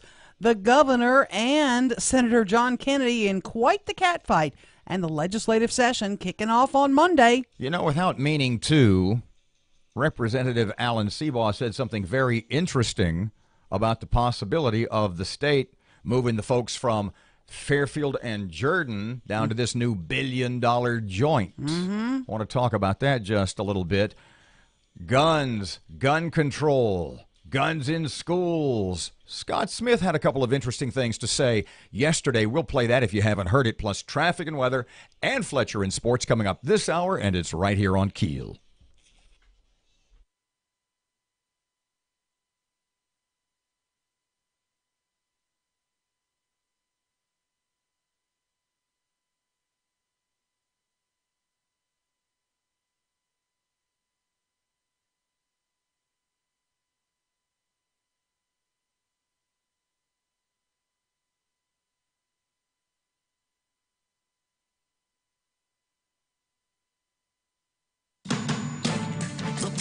Information. Keel News now. With the special session just days away, Governor John Bel Edwards says it's going to take a bipartisan effort to close the budget deficit. While the governor did place the blame on the Republican-controlled legislature, he did say he expects compromise and results. Now, the governor wrote a letter to the U.S. Senate Judiciary Committee apologizing for the words of Senator John Kennedy. Kennedy, during a hearing, stated that Louisiana's criminal justice reform efforts were a disaster and lawmakers did not consult with sheriffs or DAs before making the changes. Edwards, in his letter, apologized for what he called, quote, untruthful comments made by Senator Kennedy. Edwards says the bill was a worthwhile effort. Is the Bat Bandit locked up? Matt Parker with that. Shreveport police believe they have arrested the man who has been preying on women, robbing them, and beating them with a baseball bat. Mario Roberts was arrested Thursday night after a brief chase with police. Roberts was found to be in possession of several stolen items linked to the recent string of vicious attacks. Roberts is booked on charges of flight from an officer and being in possession of stolen goods. He could face numerous other charges after police finish processing evidence related to the robberies. From 101.7 FM and 710 Keel, I'm Matt Parker. Police on the hunt for a man in connection with several car break-ins. 26-year-old Christopher Taylor wanted for allegedly stealing items from cars outside Planet Fitness on Burt Coons. Video from the business allegedly shows Taylor go into the gym and remove keys from the key rack. He used those keys to get into the cars. A mooring sport man convicted for fourth offense DWI. 47-year-old John Paul Flores faces a $5,000 fine and a prison term of at least 10 years. Shreveport's being asked to take another look at a public-private partnership for Cross Bayou. Paul Pratt is leading the group that wants to bring the mayor's vision for the Cross Bayou area to life. The group wants to build a $1 billion development that would include office space, housing, a charter school, and a familiar touch from the last proposal, a sports complex. Pratt tells Keel News, what about the state municipal building? Our hopes is to have 1,000 to 2,000 employees in a municipal-style building downtown Shreveport. It is the most important piece because none of this works without creating density, and density creates opportunities. The developers say they hope to create a public-private partnership with the city for the project. Pratt suggests the earlier plan failed because at $100 million, it was too small. New documents show the state has paid out at least $3.9 million since 2004 to state workers who allege sexual harassment, gender discrimination, and similar violations. Many believe the amount is much higher than $3.9 million, as the documents only cover payments made by the Office of Risk Management. You might be paying less to the feds, but you're going to have to pay more to the state. Starting today, the Louisiana Department of Revenue will withhold more taxes from your paycheck. The changes are the result of the new federal tax law. Lucky Palace in Bossier announced as a James Beard Foundation semi-finalist. The foundation recognizes chefs and restaurants who exceed expectations and deliver high-quality food and service. Lucky Palace is being recognized by the group for having an outstanding wine program. The finalists for the awards will be announced March 14th. While we're talking food, some crawfish crazies are heating up over the higher prices and the smaller size of the bugs. Ag Center professor Greg Lutz says suppliers aren't trying to rip you off. Farmers are just having a hard time finding enough crop after the winter to justify pulling their traps. For those crawfish farmers, they're going to spend the same amount on bait. They're going to spend the same amount on labor, whether they catch 2 sacks or 15 sacks. That's why the price is so high right now. A timeline released by Florida authorities shows the 19-year-old former student who confessed to a deadly high school shooting was only in the building for 6 minutes.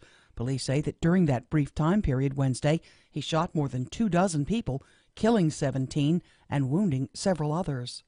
A woman who led police on a chase has told arresting officers she was Mother Mary on her way to pick up baby Jesus and had permission from God to speed. It happened in Kentucky. She was pulled over by a trooper. I'm Erin McCarty on 101.7 FM and 710 KEEL.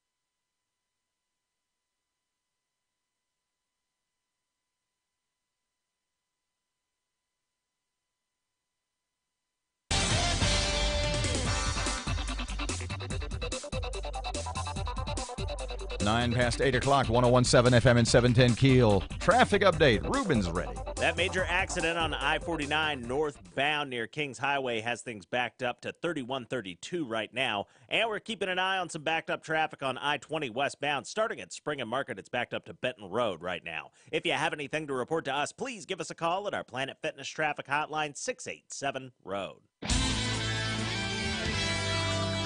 Your AccuWeather.com forecast, it'll turn cooler today with clouds and a touch of rain. Temperatures will start in the upper 60s and then fall into the middle 50s. Clouds and a shower with middle 40s tonight. With your AccuWeather.com forecast, I'm meteorologist Maggie Johnson.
Y'all are such duty heads. Turn off your microphone. We're having serious conversations here.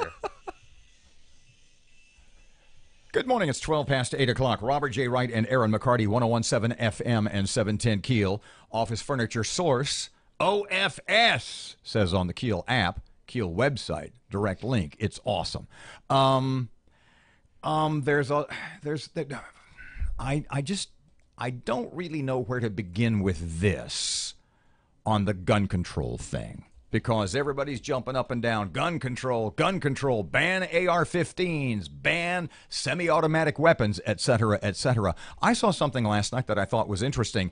The most tragic school shooting in American history, Virginia Tech, was handguns. Wasn't semi-automatic weapons. Mm-hmm. But you know what The Onion is, right? Yes. The Onion is, if you're familiar locally with a website called The Crayfish, it's a satirical website, and it's funnier in hell. Kudos to them. Well, The Onion is sort of the national version of that, and where probably they got the idea for The Crayfish. Sure. And they put this headline up last evening, and it sort of hit me between the eyes, but I will explain. The headline on The Onion, a satirical website, says, "No way," they're talking about the Florida shooting, "no way to prevent this, says the only nation where this regularly happens." And I thought, that's pretty good. I mean, you can examine whether or not mass shootings happen in other countries, right? And you can look at Charlie Hebdo and all the stuff in France, but I'm not going to I don't want to get into that right now. Here's the post that I put up on 3 or 4 different gun control argument social pages that nobody's really responded to yet. And it goes as follows. As a Second Amendment, and you know me, I am a big Second Amendment guy. It's in the Constitution. They were smarter than me. It's probably a good idea. Mm-hmm. As a Second Amendment proponent who was struck by the power and simplicity of that Onion headline, various sources say there are between 1.5 and 4 million AR-15s or AR-15 type weapons in the USA. If you Google that, you get 1 million different responses, 1 million different sites, and 1 million different answers. But the consensus is between 1.5 million and 4 million AR-15 or AR-15 type weapons. As I examine, this is back to me, as I examine the possibility of reinstituting the ban that expired in 2004, I have a couple of questions. Number one, how does the government get those currently legal weapons from their owners? And 2, does anybody get to keep theirs? And if so, what are the criteria? How are you going to collect? How are you going to collect 4 million weapons that are now legal from their owners? You said, well, we can just keep them from driver's licenses. Okay, we got a couple of texts about that, and basically they say that the government doesn't know who has how many weapons, what they have, and where they are. How does the government not know? You filled out an application. Because they do a background check. You don't tell them what weapon you're... Look, just trust me, they don't know. Okay. Does the government know? Does the United States, does the federal government, does the state of Louisiana know what guns your son has? No. No. You got a point. Does the federal government, does the state of Louisiana have any idea what weapons Matt or I have? No. Absolutely not. No. So, the point I want to make in all of this is, A, to say we need to ban AR-15s, we need to go get those guns. How are you going to do that? What is your plan? And second of all, every politician in the world, at least that is calling for gun control, still thinks that they should be allowed to have AR-15s. Just like all the politicians who said that you should fall under the aegis, that you should have to have Obamacare, they wrote themselves an out for that. Just like all the politicians, and I've said 1 million times, all the politicians on the left, the Dems, and some Republicans who say, you know what, we need total amnesty, we need open borders, but I want a wall around my house. These are the same guys who are saying, you need to give up your AR-15s, but I'm an important person, and I need security because I am more important than you. Now, yesterday, Bossier Parish School Superintendent Scott Smith addressed in an interview how exactly, tell me about this bite. He covers what Bossier schools do. What is the plan? Yeah, he talked about what's in place in Bossier schools and what they do in the event of a shooter incident. I mean, I would like the parents of the students in Bossier Parish to know that we have been actually on top of this situation now for several years. We built storefront areas in front of most of our schools, whereas anyone coming through the school, they are forced to go to the front desk. They cannot go through a second set of doors before they're buzzed in. Others are buzzed in from the outside by the secretary. So that's our first line of defense.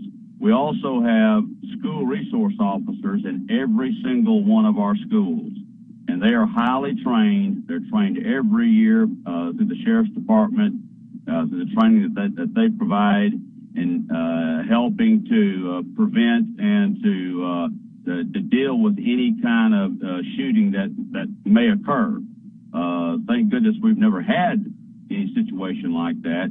We've had situations where there have been incidents in the neighborhood, and all of our school children are trained in a lockdown situation where all the doors are completely locked. The kids cannot go out into the hallways during that period of time until the situation is resolved. We also have an active shooter drill situation where even if the kids are in the hallway during a class change, there is a signal that is giving over the intercom, and the kids and the teachers immediately move into any classroom that's closest by, and they bring all the kids in. The teachers make sure everyone's out of the hallway, and then they lock the doors down. And then also, the doors are locked. The classroom doors are locked throughout the day. So if you remember the situation at Sandy Hook, I think the shooter kind of went in from classroom to classroom. Well, that would not be able to occur in Bossier Parish because the first door, let's say if they got past the locked front and all the locked entries, let's say they got past the SRO, then they would have to be able to get past a locked door. And so we have so many features in place to help keep our kids safe in this type of situations. And it's an ongoing training throughout the year for both the kids and the SROs. Shreveport Security Systems text line is 318-392-1884. Some reaction to that, and not only to Mr. Scott's comments, but those made by Tom Gresham yesterday. 1017 FM, 710 Keel. Here's traffic. That major accident on I-49 northbound near Kings Highway has things backed up to 3132 right now. And we're keeping an eye on some backed up traffic on I-20 westbound. Starting at Spring and Market, it's backed up to Benton Road right now. If you have anything to report to us, please give us a call at our Planet Fitness Traffic Hotline, 687-ROAD. Your AccuWeather.com forecast, it'll turn cooler today with clouds and a touch of rain. Temperatures will start in the upper 60s and then fall into the middle 50s. Clouds and a shower with middle 40s tonight. With your AccuWeather.com forecast, I'm meteorologist Maggie Johnson.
.117 FM, 710 Keel for sports. Tim's here.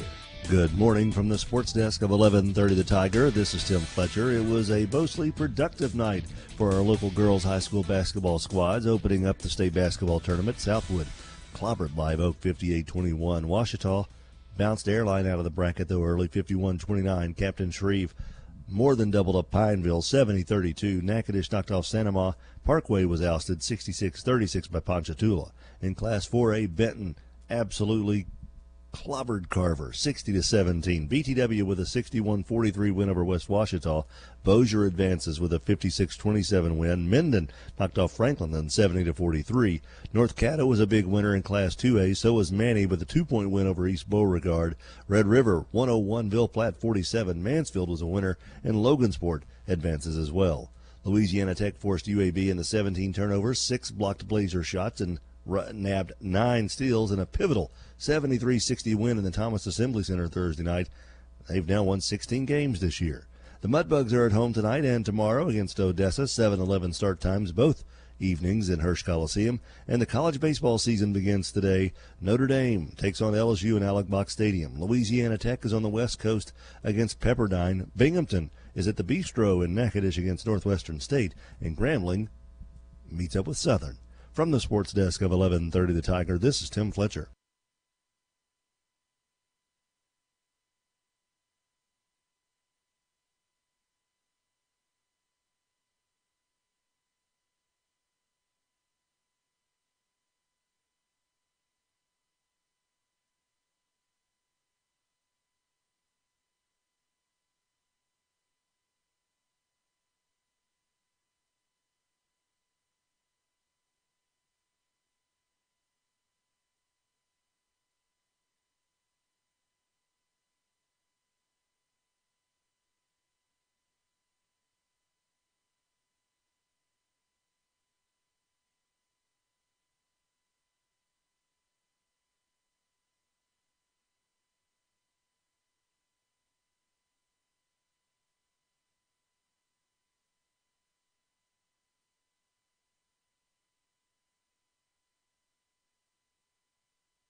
Twenty-five past 8, 101.7 FM and 710 Keel. Okay, so we had Tom Gresham on. You heard what Scott Smith had to say about active shooter preparations and training and drills in Bossier schools.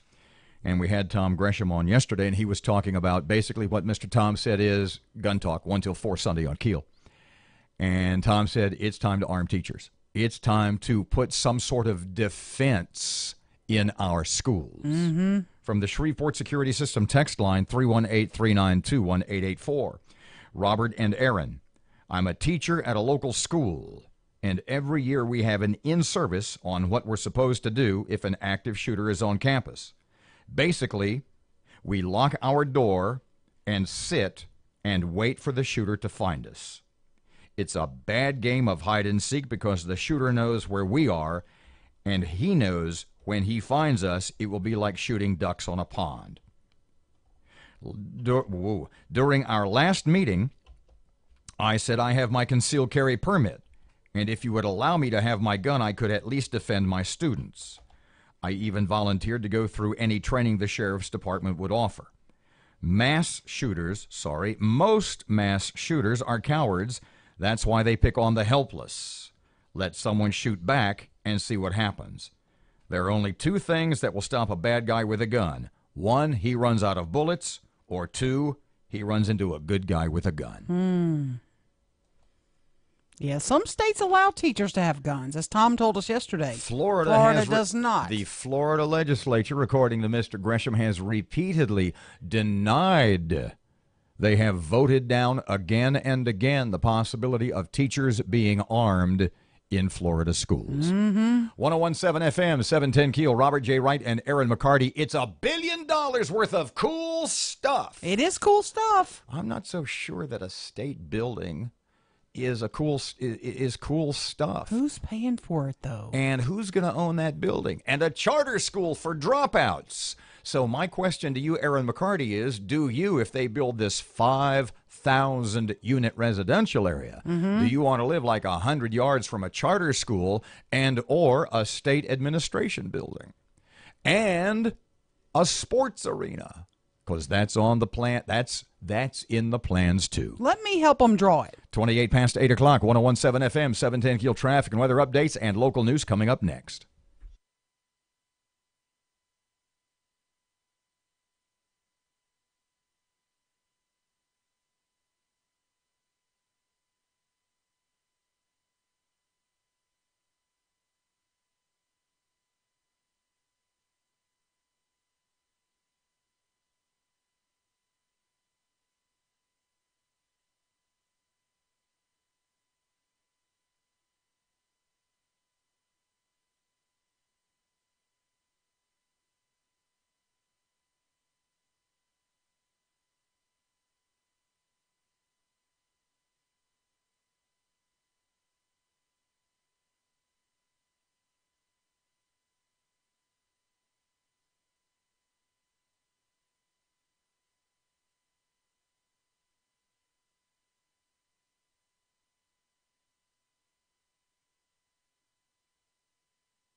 Twenty-nine past 8 o'clock, KEEL traffic update. Here's Ruben.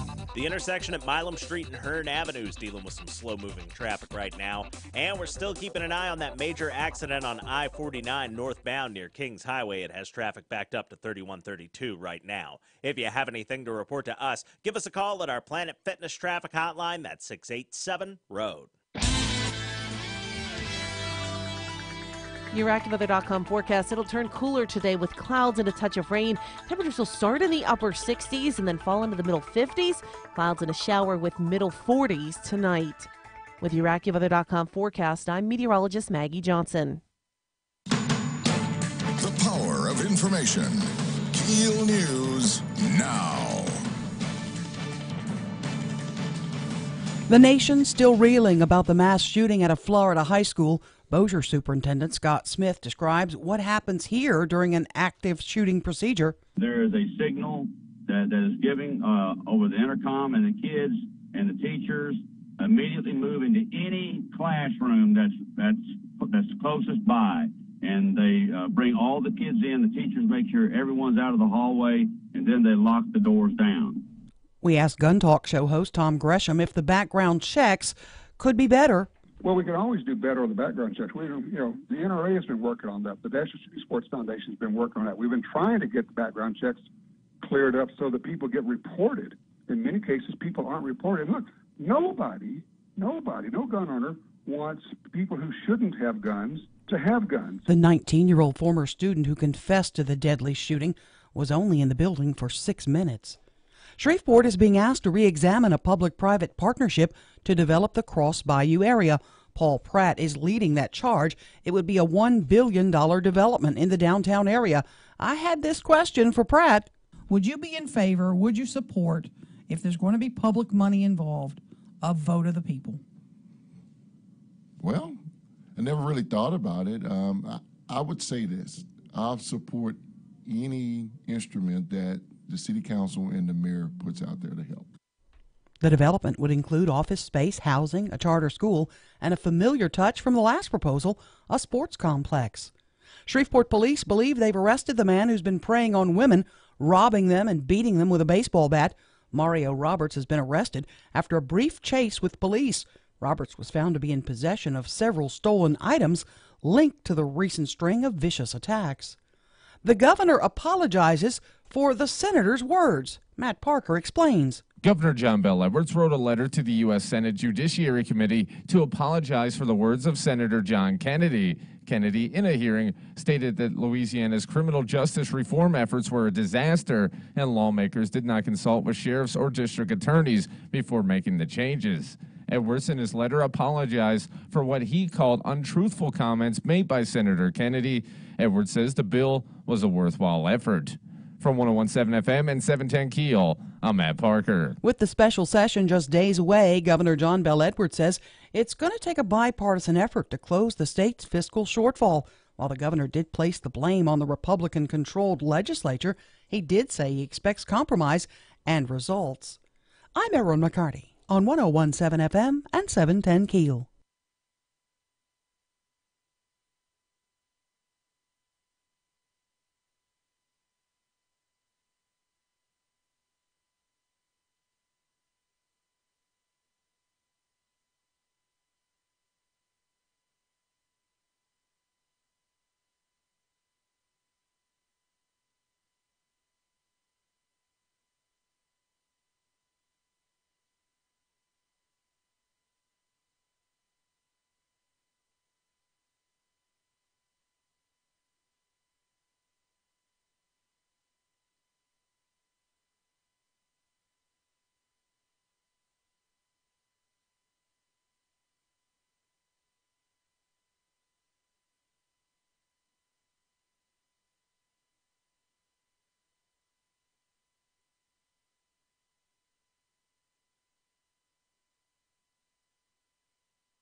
Bear with me just a second. Shreveport Security Systems text line 318-392-1884. 101.7 FM, 710 KEEL, Robert and Erin talking about gun registration and what they know and what they don't know. Yeah. In most states, well, let me read this again because I put this up on a whole bunch of gun control Facebook discussions last evening. Blah, blah, blah, blah, blah, blah, blah, blah, blah, blah, I said, which I say very well, by the way.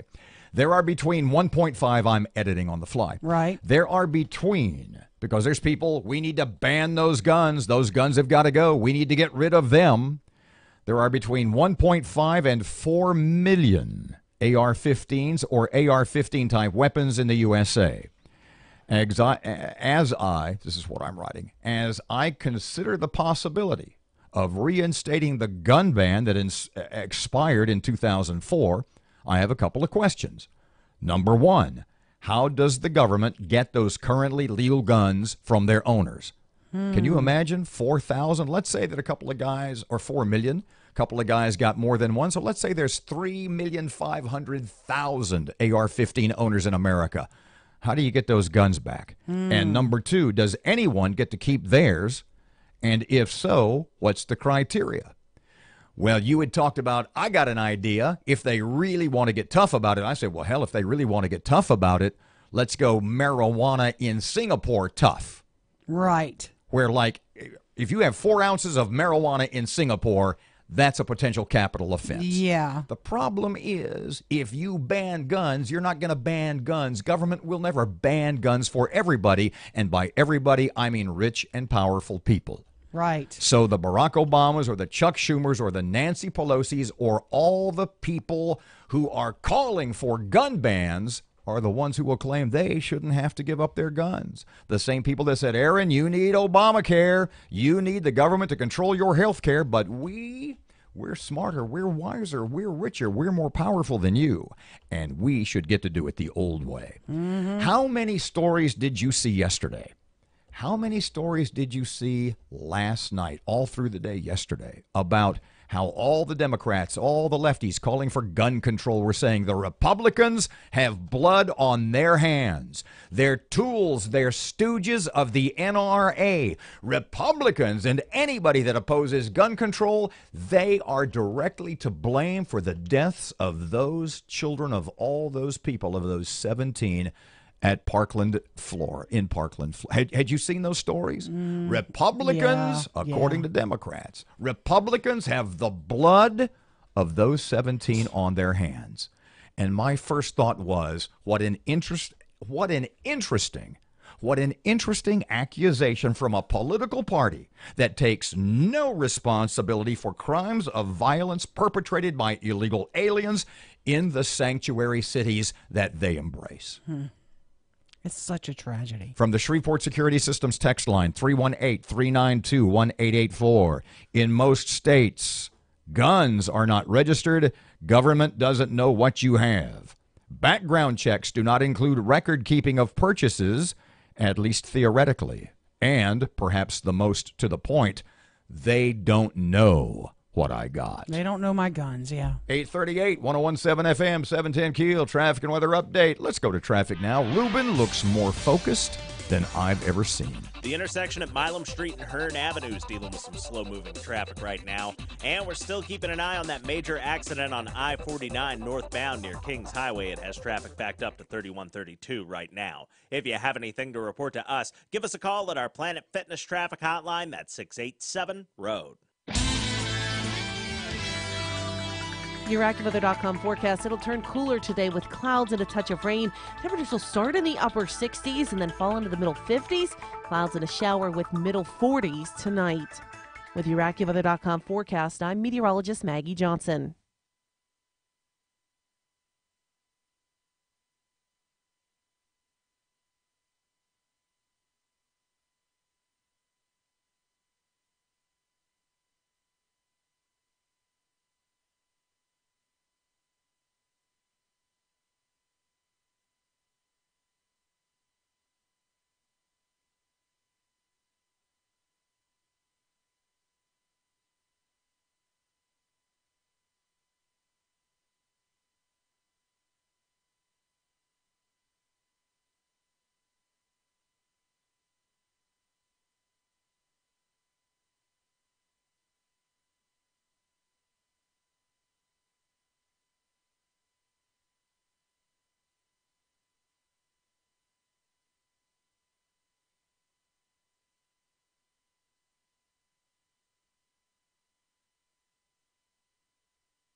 So let me see if I got this right. Who is not Rowdy Ric Flair? No. See, woo! That's Mrs. Doubtfire. Woo! That's Ric Flair. okay, Was his my a little bad. more manly, a little more testosterone laden than was mine? Was it? I couldn't really.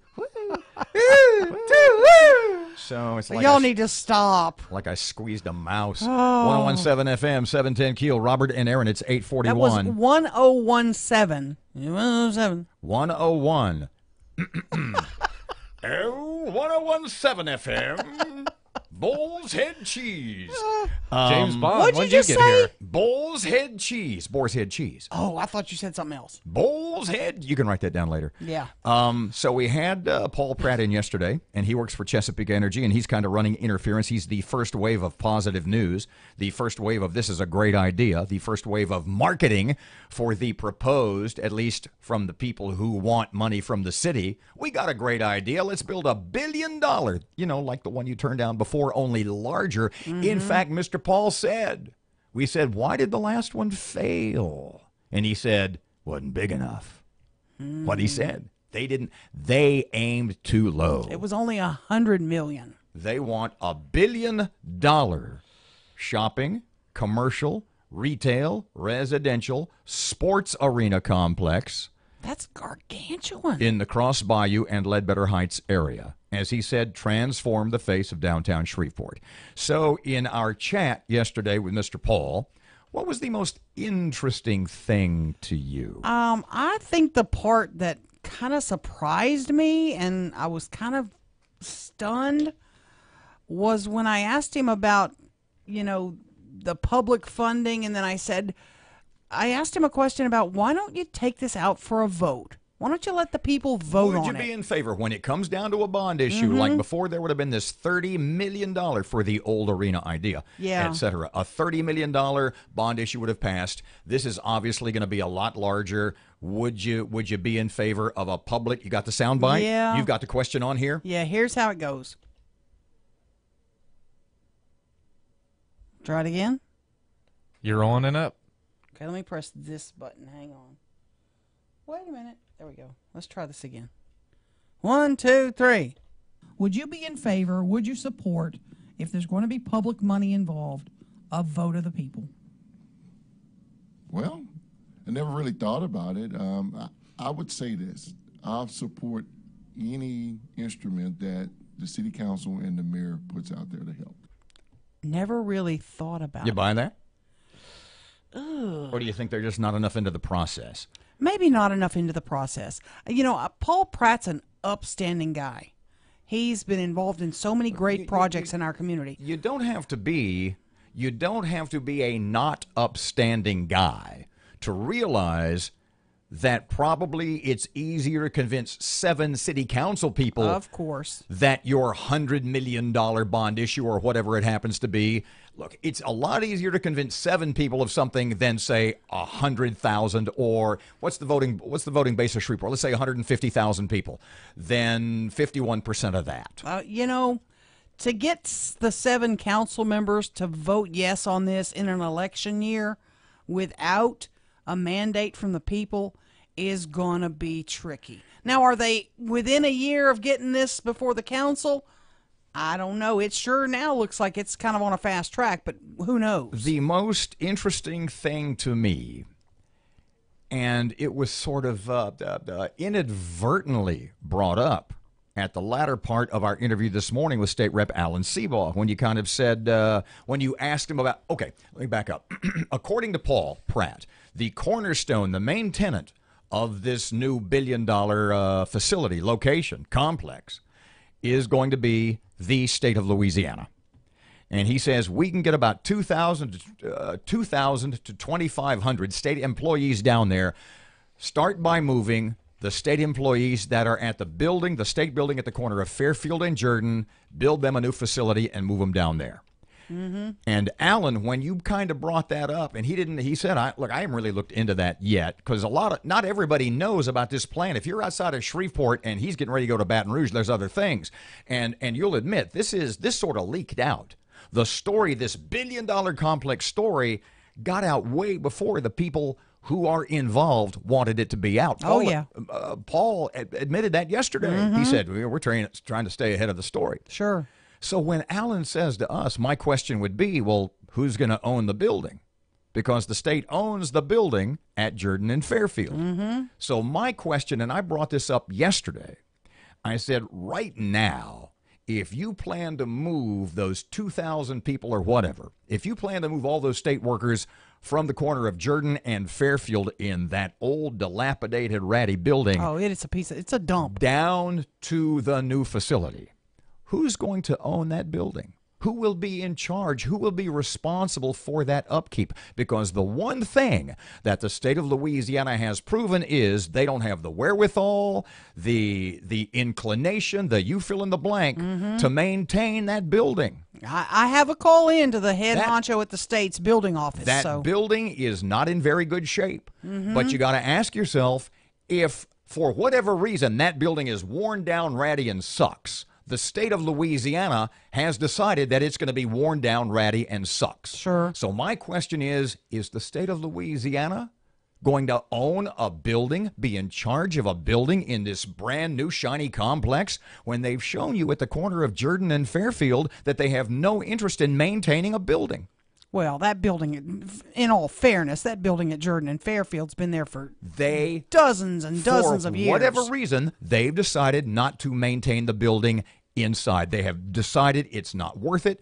And I got to tell you, if they're going to half-ass that building down there, what tells me they're not going to half-ass a brand new building downtown? Well, that building they're in now has been crumbling over time. It's not like they just said, oh, we're going to stop fixing it. They're still patching it. They're putting bubble gum in the holes and stuff. But it's an old building. It needs a lot of upgrades. A new facility is going to need, just like the convention center, it needs a new roof. And government typically does. A ratty job. No, they take care of things the first few years, and then those budgets kind of dwindle. Okay, in a 5,000, next to a 5,000, a proposed 5,000 unit housing complex, housing division, subdivision, whatever you want to call it. Do you, Erin McCarty, or any of the other people who live there, would you like to live next to a building that looks like the state building at the corner of Fairfield and Jordan? No. Property values. And that's a good point. The state would have to, there would have to be some agreement for taking care of it. Tons of questions. But the state doesn't have any money to invest in this, and it would be required because they would be moving. So if we give them a free building, if part of this, you know what, Louisiana, you move down here, we'll let you have the building rent-free. But who's going to keep it up? Who's going to take care of it? Who is going to maintain the property value of that? And by association, your new house down on the riverfront. Yeah. 848, 1017 FM, 710 KEEL, traffic and weather, and Your Money Now. Your Money Now coming up next on KEEL.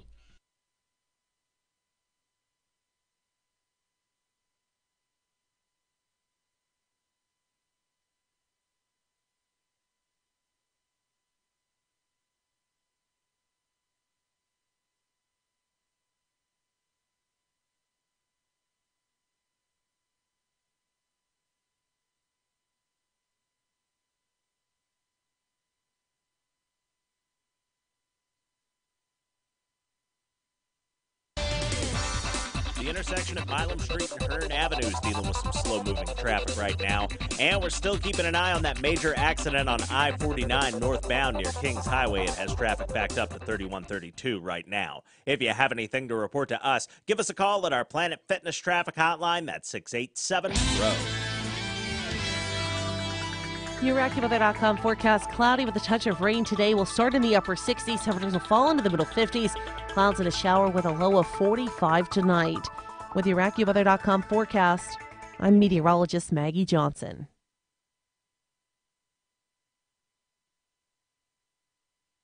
Meteorologist Maggie Johnson. I'm Jennifer Kashinka with Your Money Now. Stocks opening modestly higher.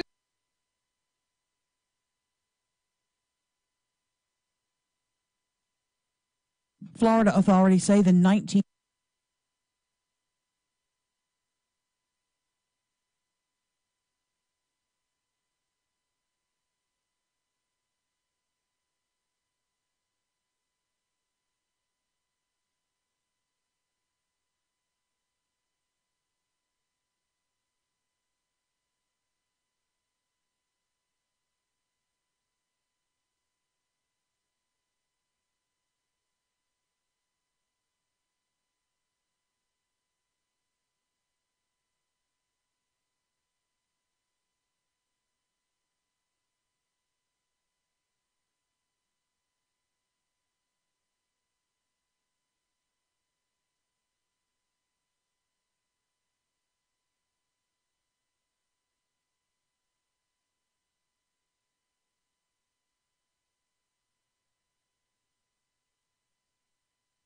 Well, somewhere in the middle, he does not have a deal. You got to keep in mind, when the governor says something, never, ever take it at face value because he lies every time he opens his mouth. He promised for a year he would not call a special session if there wasn't a deal. I promise, as we sit here today, that there is no deal.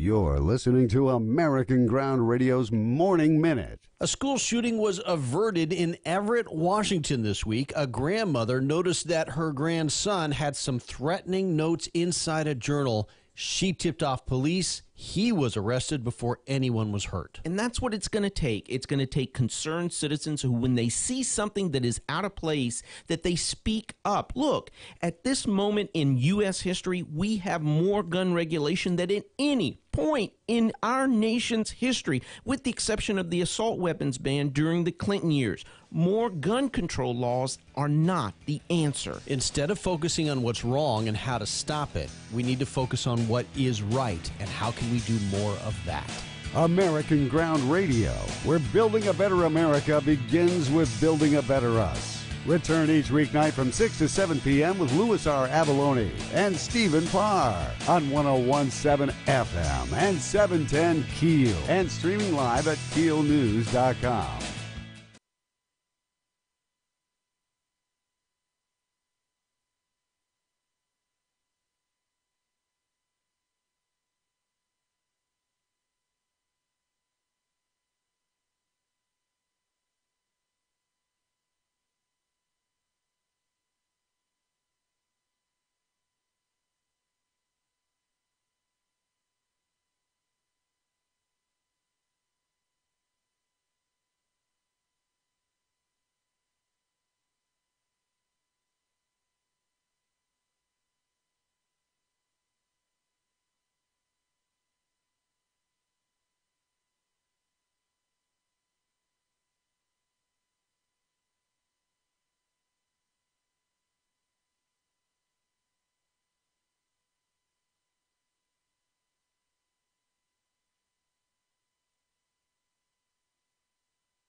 Your birthday's not till what? August. Yeah. 101.7 FM, 710 KEEL. I need to get you a certificate made. I'm sure somebody could do it locally. For what? That declares you an architect and an engineer. No, I'm not either. It would be awesome, though. I want you to save a date for me. See, here's the deal. Here's how I'll segue into this. Because I was going to say, not only are you up for the Architectural and Engineering Committee, but part of your resume that qualifies you is all the boards and all the charity work, all the good stuff that you do that not a lot of people know about. Yeah. And one of those is Nick Getter's Loving Solutions. Yes, I'm on the board of Loving Solutions, and I want you to save this date because I want you to come out and play golf with Robert. It is going to be called Cinco de Ball, and it's on Cinco de Mayo. It's not a bad idea. So we're calling it Cinco de Ball. Cinco de Loser. And it's going to be held at Crooked Hollow. Is that Crooked Holler? What's it called? Crooked, yeah, I like Crooked Holler. And you're going to be playing. Yeah. You have committed. And so you have... and you're going to wear like a sombrero for Cinco de Ball? That's cultural appropriation. I'd sooner wear a Black Panther mask. Will you wear like a Mexican shirt or something? Look at the time. We got to go. Cinco de Ball. Okay. May 5th. May 5th. Loving Solutions. Is it .org or .com? I apologize for not knowing. .org, yeah. It's lovingsolutions.org. That's Nick Getter's, our good friend, and it's his undertaking of massive proportions. That is awesome. Come watch Bob's golf skills and have a great afternoon. Cinco de Ball. Don't you love it? Whatever you said. Back Monday morning, 6 till 9. Robert J. Wright, Erin McCarty, 101.7 FM, 710 KEEL. Here's Kim Commando. Two giant Chinese tech manufacturing companies have done their best to get a foothold with American consumers.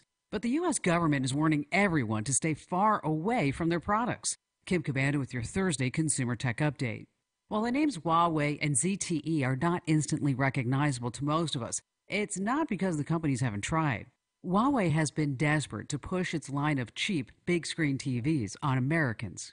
But retailers had no interest in carrying the products. At the January Consumer Electronics Show, AT&T backed out of a deal to sell Huawei's new flagship smartphones, one that was supposed to seriously compete with the iPhone. And now the heads of 6 U.S. intelligence agencies, including the CIA and the FBI, are warning private citizens and companies alike to avoid the phones because the companies have a too close relationship with the communist Chinese government. These phones may have built-in undetectable spy software. The names to avoid: Huawei and ZTE. I'm Kim Commando. The world of home security is a noisy place. There are so many different systems, each claiming to be the best. Hidden in all the confusing chatter are long-term contracts, expensive monthly fees. And then there's SimpliSafe, the security company with no long-term contract, no expensive fees, and no complex installation. This is why SimpliSafe is now the fastest-growing home security company in the country, protecting more than 2 million homes. And SimpliSafe is now even better with the all-new SimpliSafe system, with even more safeguards to protect against power outages, downed Wi-Fi, cut landlines, hammers, thugs, and everything in between. The all-new SimpliSafe is smaller, faster, and stronger than anything before. Virtually invisible, with powerful sensors so small you hardly notice them. But the bad guys will, and you still get the same low and honest price. 24/7 professional protection for your home and family for just $15 a month. Go to simplysafekim.com right now to order your new system. That's simplysafekim.com, simplysafekim.com. Leaders from the local community, the state, and the nation. We have them all. This is John Kenneth. I have the honor of representing Louisiana in the United States Senate. And I just want to take a moment to say, Shreveport-Bossier, we're all so lucky to have Robert and Erin on the air. We are KEEL. 1017 FM and 710 KEEL. It is 8:59, 1017 FM, 710 KEEL. Let's see, Fox News is on the way. Moon Griffon is sitting by. Right now, one more traffic update. Here's Ruben on KEEL. The intersection at Milam Street and Hearn Avenue is dealing with some slow-moving traffic right now. And we're still keeping an eye on that major accident on I-49 northbound near Kings Highway. It has traffic backed up to 3132 right now. If you have anything to report to us, give us a call at our Planet Fitness traffic hotline. That's 687-ROAD. Your AccuWeather.com forecast, it'll turn cooler today with clouds and a touch of rain. Temperatures will start in the upper 60s and then fall into the middle 50s. Clouds and a shower with middle 40s tonight.